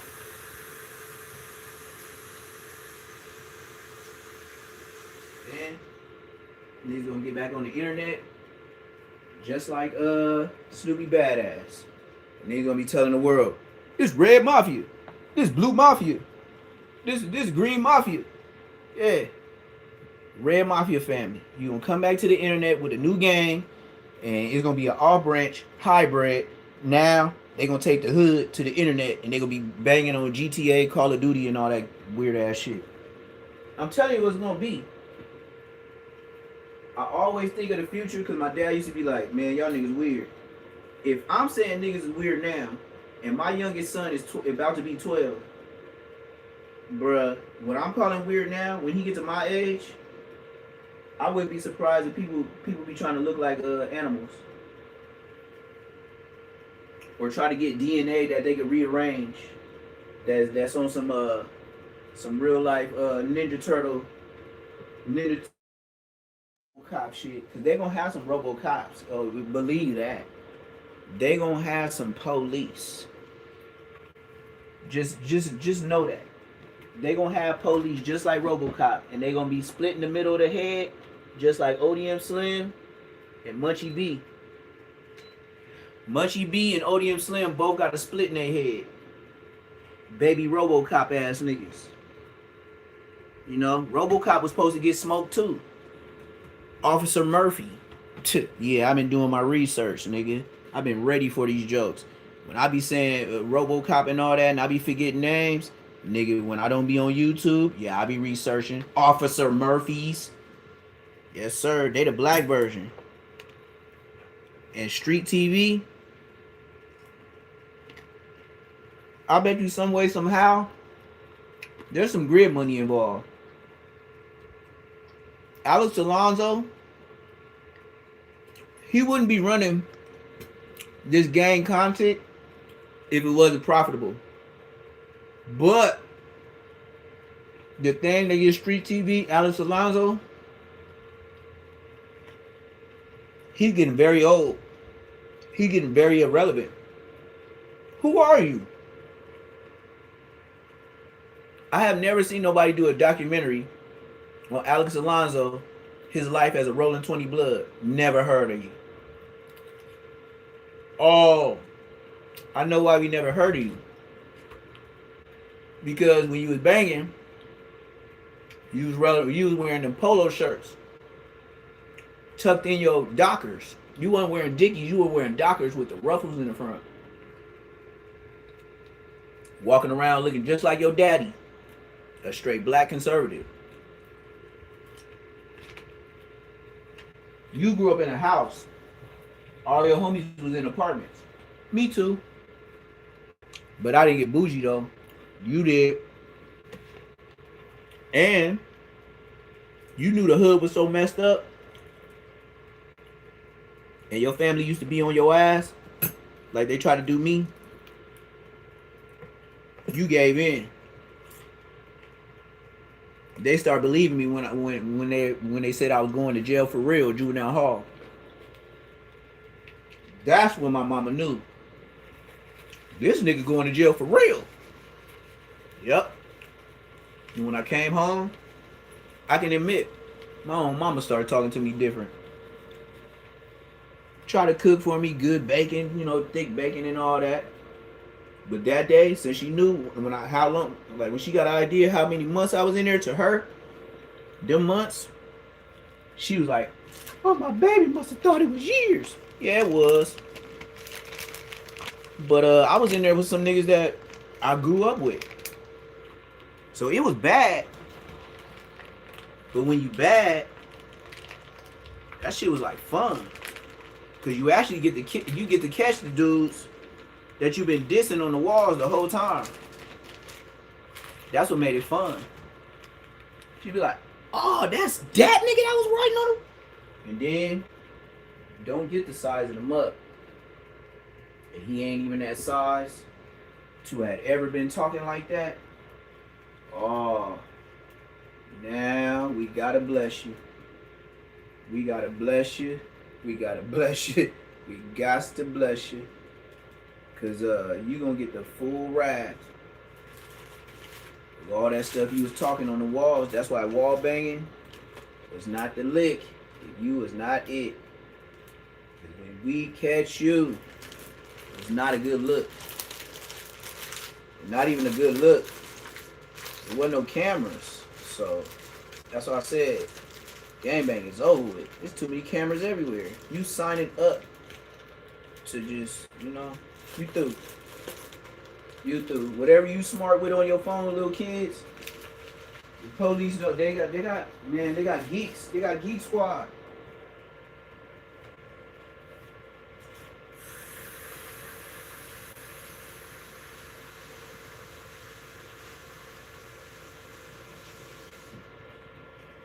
I don't know how else to tell you. You're not getting away with nothing.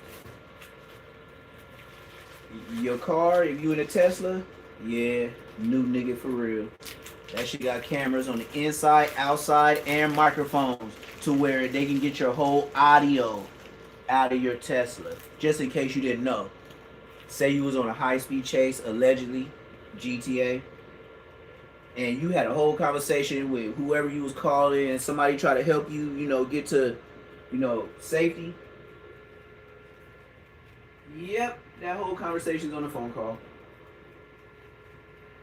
They got the recordings of how you were driving on the outside so they can give you every detailed account charge by your own Tesla. Because you like Tesla so much. Yep, this is the fact. Do something dumb in the Tesla gonna tell on you like the Julio Fulio case. They're gonna tell the miles per hour you was going. It's gonna have a conversation of everybody in the car as well as the video outside and inside audio. So keep getting your Teslas. Teslas, your car gonna be testifying. This is a fact. You see why I be getting my subscribers and my views, and yeah, I know what I be talking about. And even if people don't stay long, they still be like, yep, I'ma subscribe. Well, that's just how it go. Lil Durk, shut down defense. Nah. How long is this? Adrian Broner, Yeah, that's too long. Let's see what's up with K-Mac.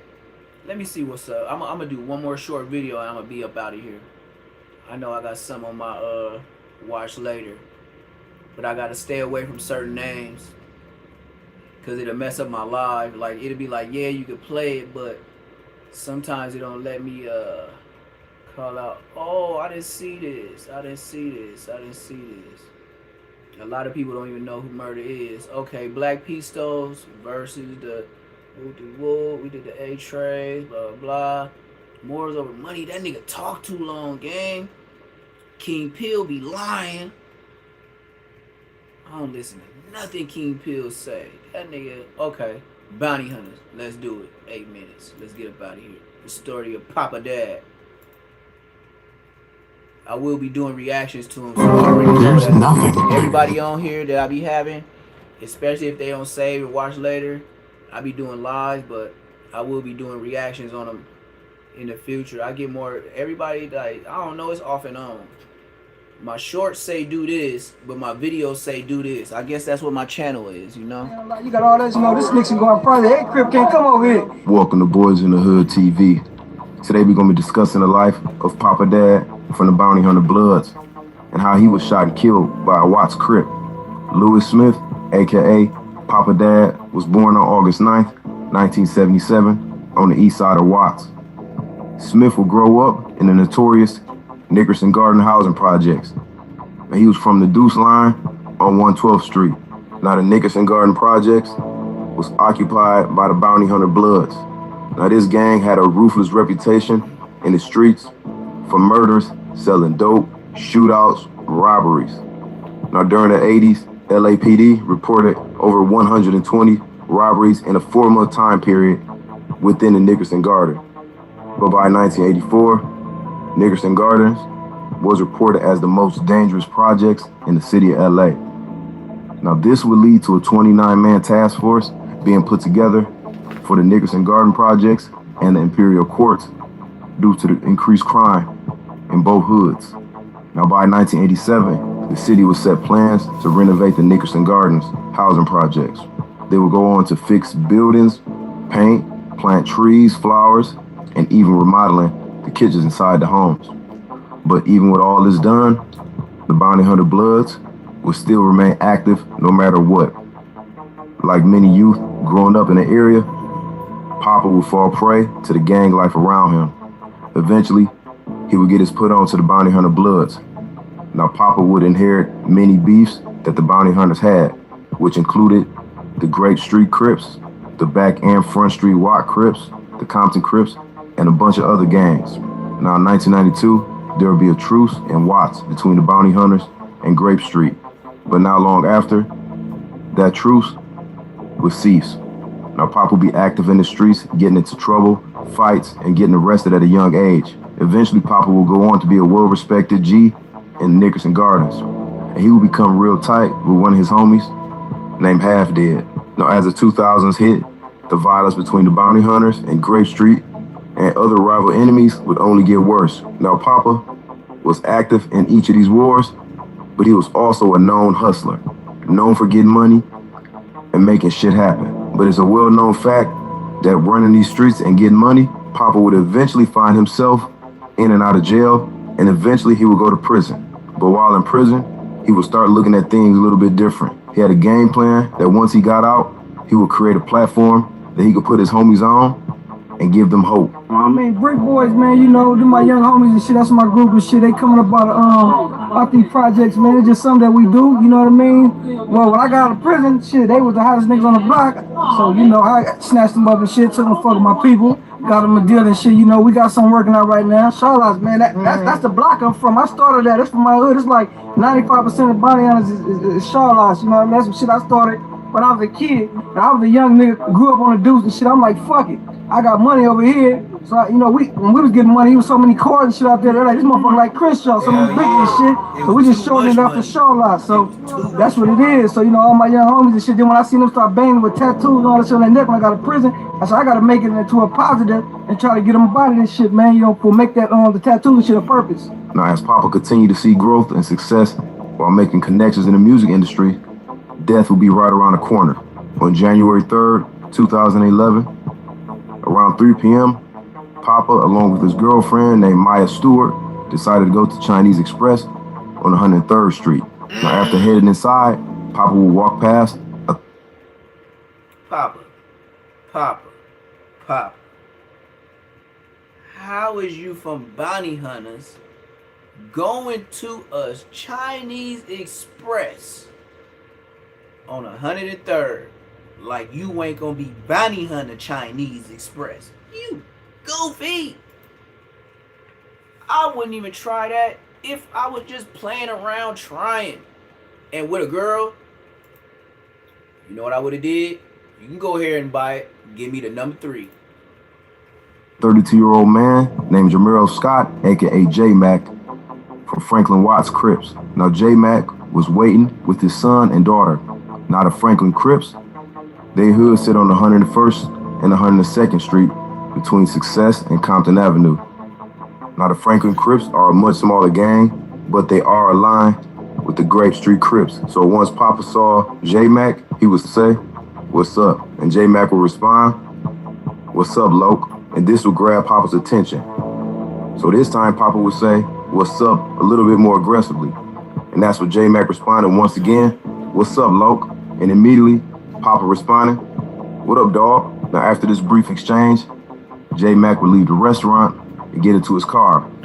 Papa and Stewart, after ordering their food, they would go stand inside the courtyard area. A few moments later, J-Mac would walk back to the courtyard without his kids. And this time he'd confront Papa, and immediately they started squabbling. Papa would bust J-Mac's nose and have him leaking all over the place. And in the midst of the fight, Papa would have J-Mac choked up against Popeye's door. He immediately asked him, "Why you loke me in front of your daughter?"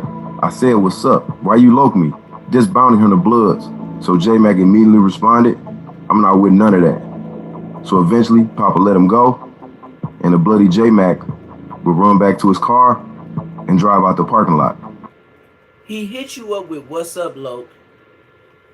with his kids and his girl, left, came back, fought, and then when the nigga from Bounty Hunters choked it, allegedly, he said he ain't with none of that? Oh, goofy. So that's when Maya would tell Papa that they both should leave, but Papa wasn't having it. He said, "Let's go get our food." And so they would go back inside. While still waiting for their food, they would stand in the food courtyard. And Maya noticed that Papa had blood on his hands, so she went inside Popeye's to get wet paper towels to clean his hands off. Now as she cleaned his hands off, when she looked up, she saw J-Mac walking right back towards them. Immediately, Papa pushed Maya out the way and said, "You ready to do this again?" And that's when J-Mac lifted up his shirt, pulled his strap out, and said, "This Franklin Square," and he opened fire. Papa would be hit in the leg, but he would be able to run towards Popeye's door and try to open it. But J-Mac would walk him down, shooting him 4 more times, with one fatal shot hitting him in the back of the head. Immediately, J-Mac fled the scene. Now shortly after, police and EMTs would arrive and transport Papa to the hospital. Sadly, the following day, on January... Papa, please don't tell me that Chinese food was that good to where you just say, F that. First off, what is you doing on 103rd? And then you squabbling in they hood. You think your homies would let you squabble a crip at the Chinese place in your hood? And then all of a sudden it's good, huh? It's all good, huh? We ain't tripping. And then you come back again for the fade, and then it's all good. I learned that nigga. And then the nigga tell you, "I ain't with none of that." Yeah, he told you that just like Shooter did when the 40s was on his ass, and they told him give him them earrings. "I ain't with none of that. Get on the phone." Yes, sir. He did the same thing with you.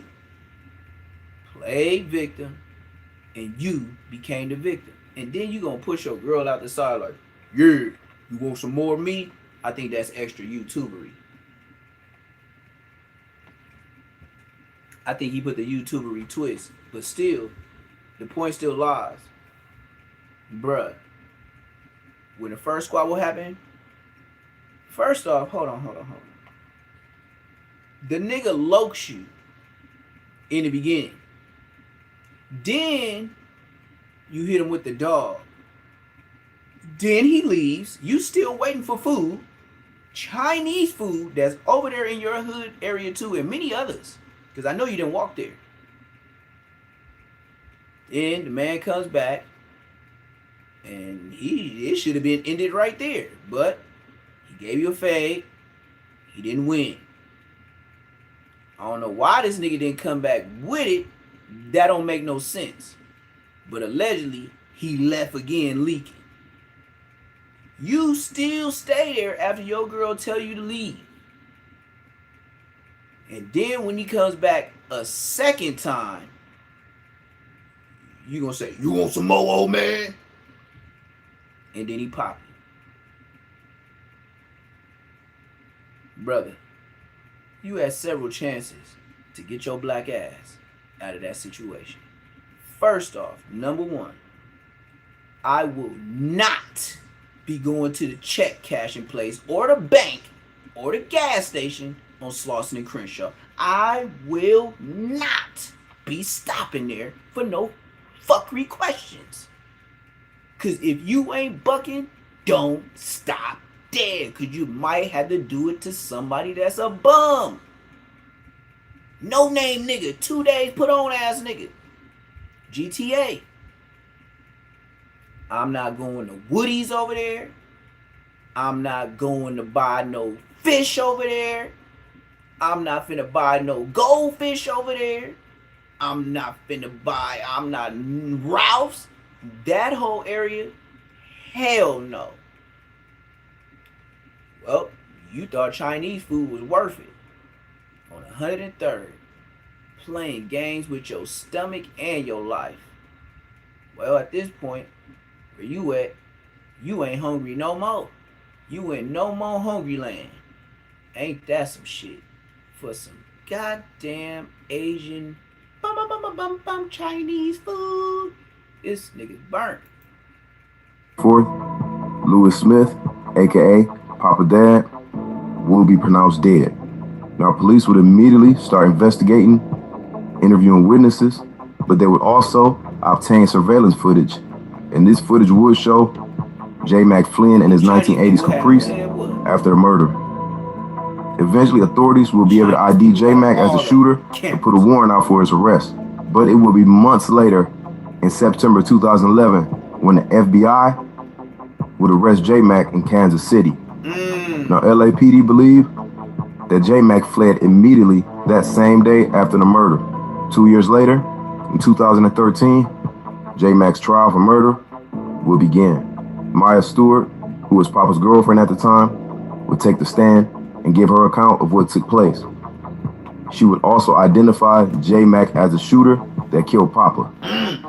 Now, the second witness was a subway worker named Gustavo Magano. Now, Gustavo, he would tell the jury that he saw J. Mac with his two kids early that day. He would also witness the fight when it broke out, and that he saw J. Mac having a lot of blood coming from his nose afterwards. He would go on to state that 15 minutes later, J. Mac will return to the scene, and that's when he saw the shooting.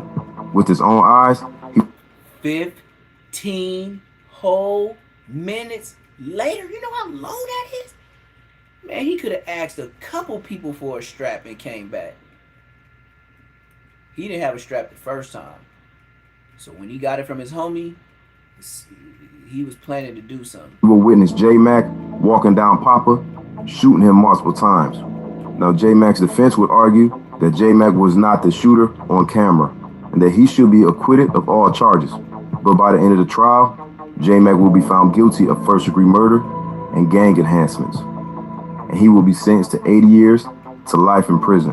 I would like to thank everybody for tapping in, and I'll see y'all next time. Sheesh, 80 to life. Well, J. Mac in there. Baby B Braids up in there. All the other names I'll get to one by one. Space Ghost up in there. Yeah, that's them life boys. And just think about it. If they was catching these hats way back and they've been put on the shelf, and then all these years, all the way up to 2026, and all these YNs doing the same thing, you see why they make laws for people to come home? They have so many people up in there stacked up for doing stuff to other people. They got to come up with a law to let you go home. And they got to make it sound good when they do it, because they know the public ain't going to accept it. And then they make it seem like they doing you a favor by letting your family come home and changing this law when they was already in there 8 years for allegedly stealing a bike, but got all the double ups and the priors and this and that. Got 8 years for stealing a bike. While you got people, YNs, for their first time going to prison, allegedly robbing stores with pistols, and get 5 years with half. Don't make sense, but that's Cali, and that's the lawmakers, and that's how they gonna set the law to fit their budget. It's another Say Less Moments live at Neptune and Don, man. Tap in, a couple of videos a day, gang of shorts as usual. Say less. We out.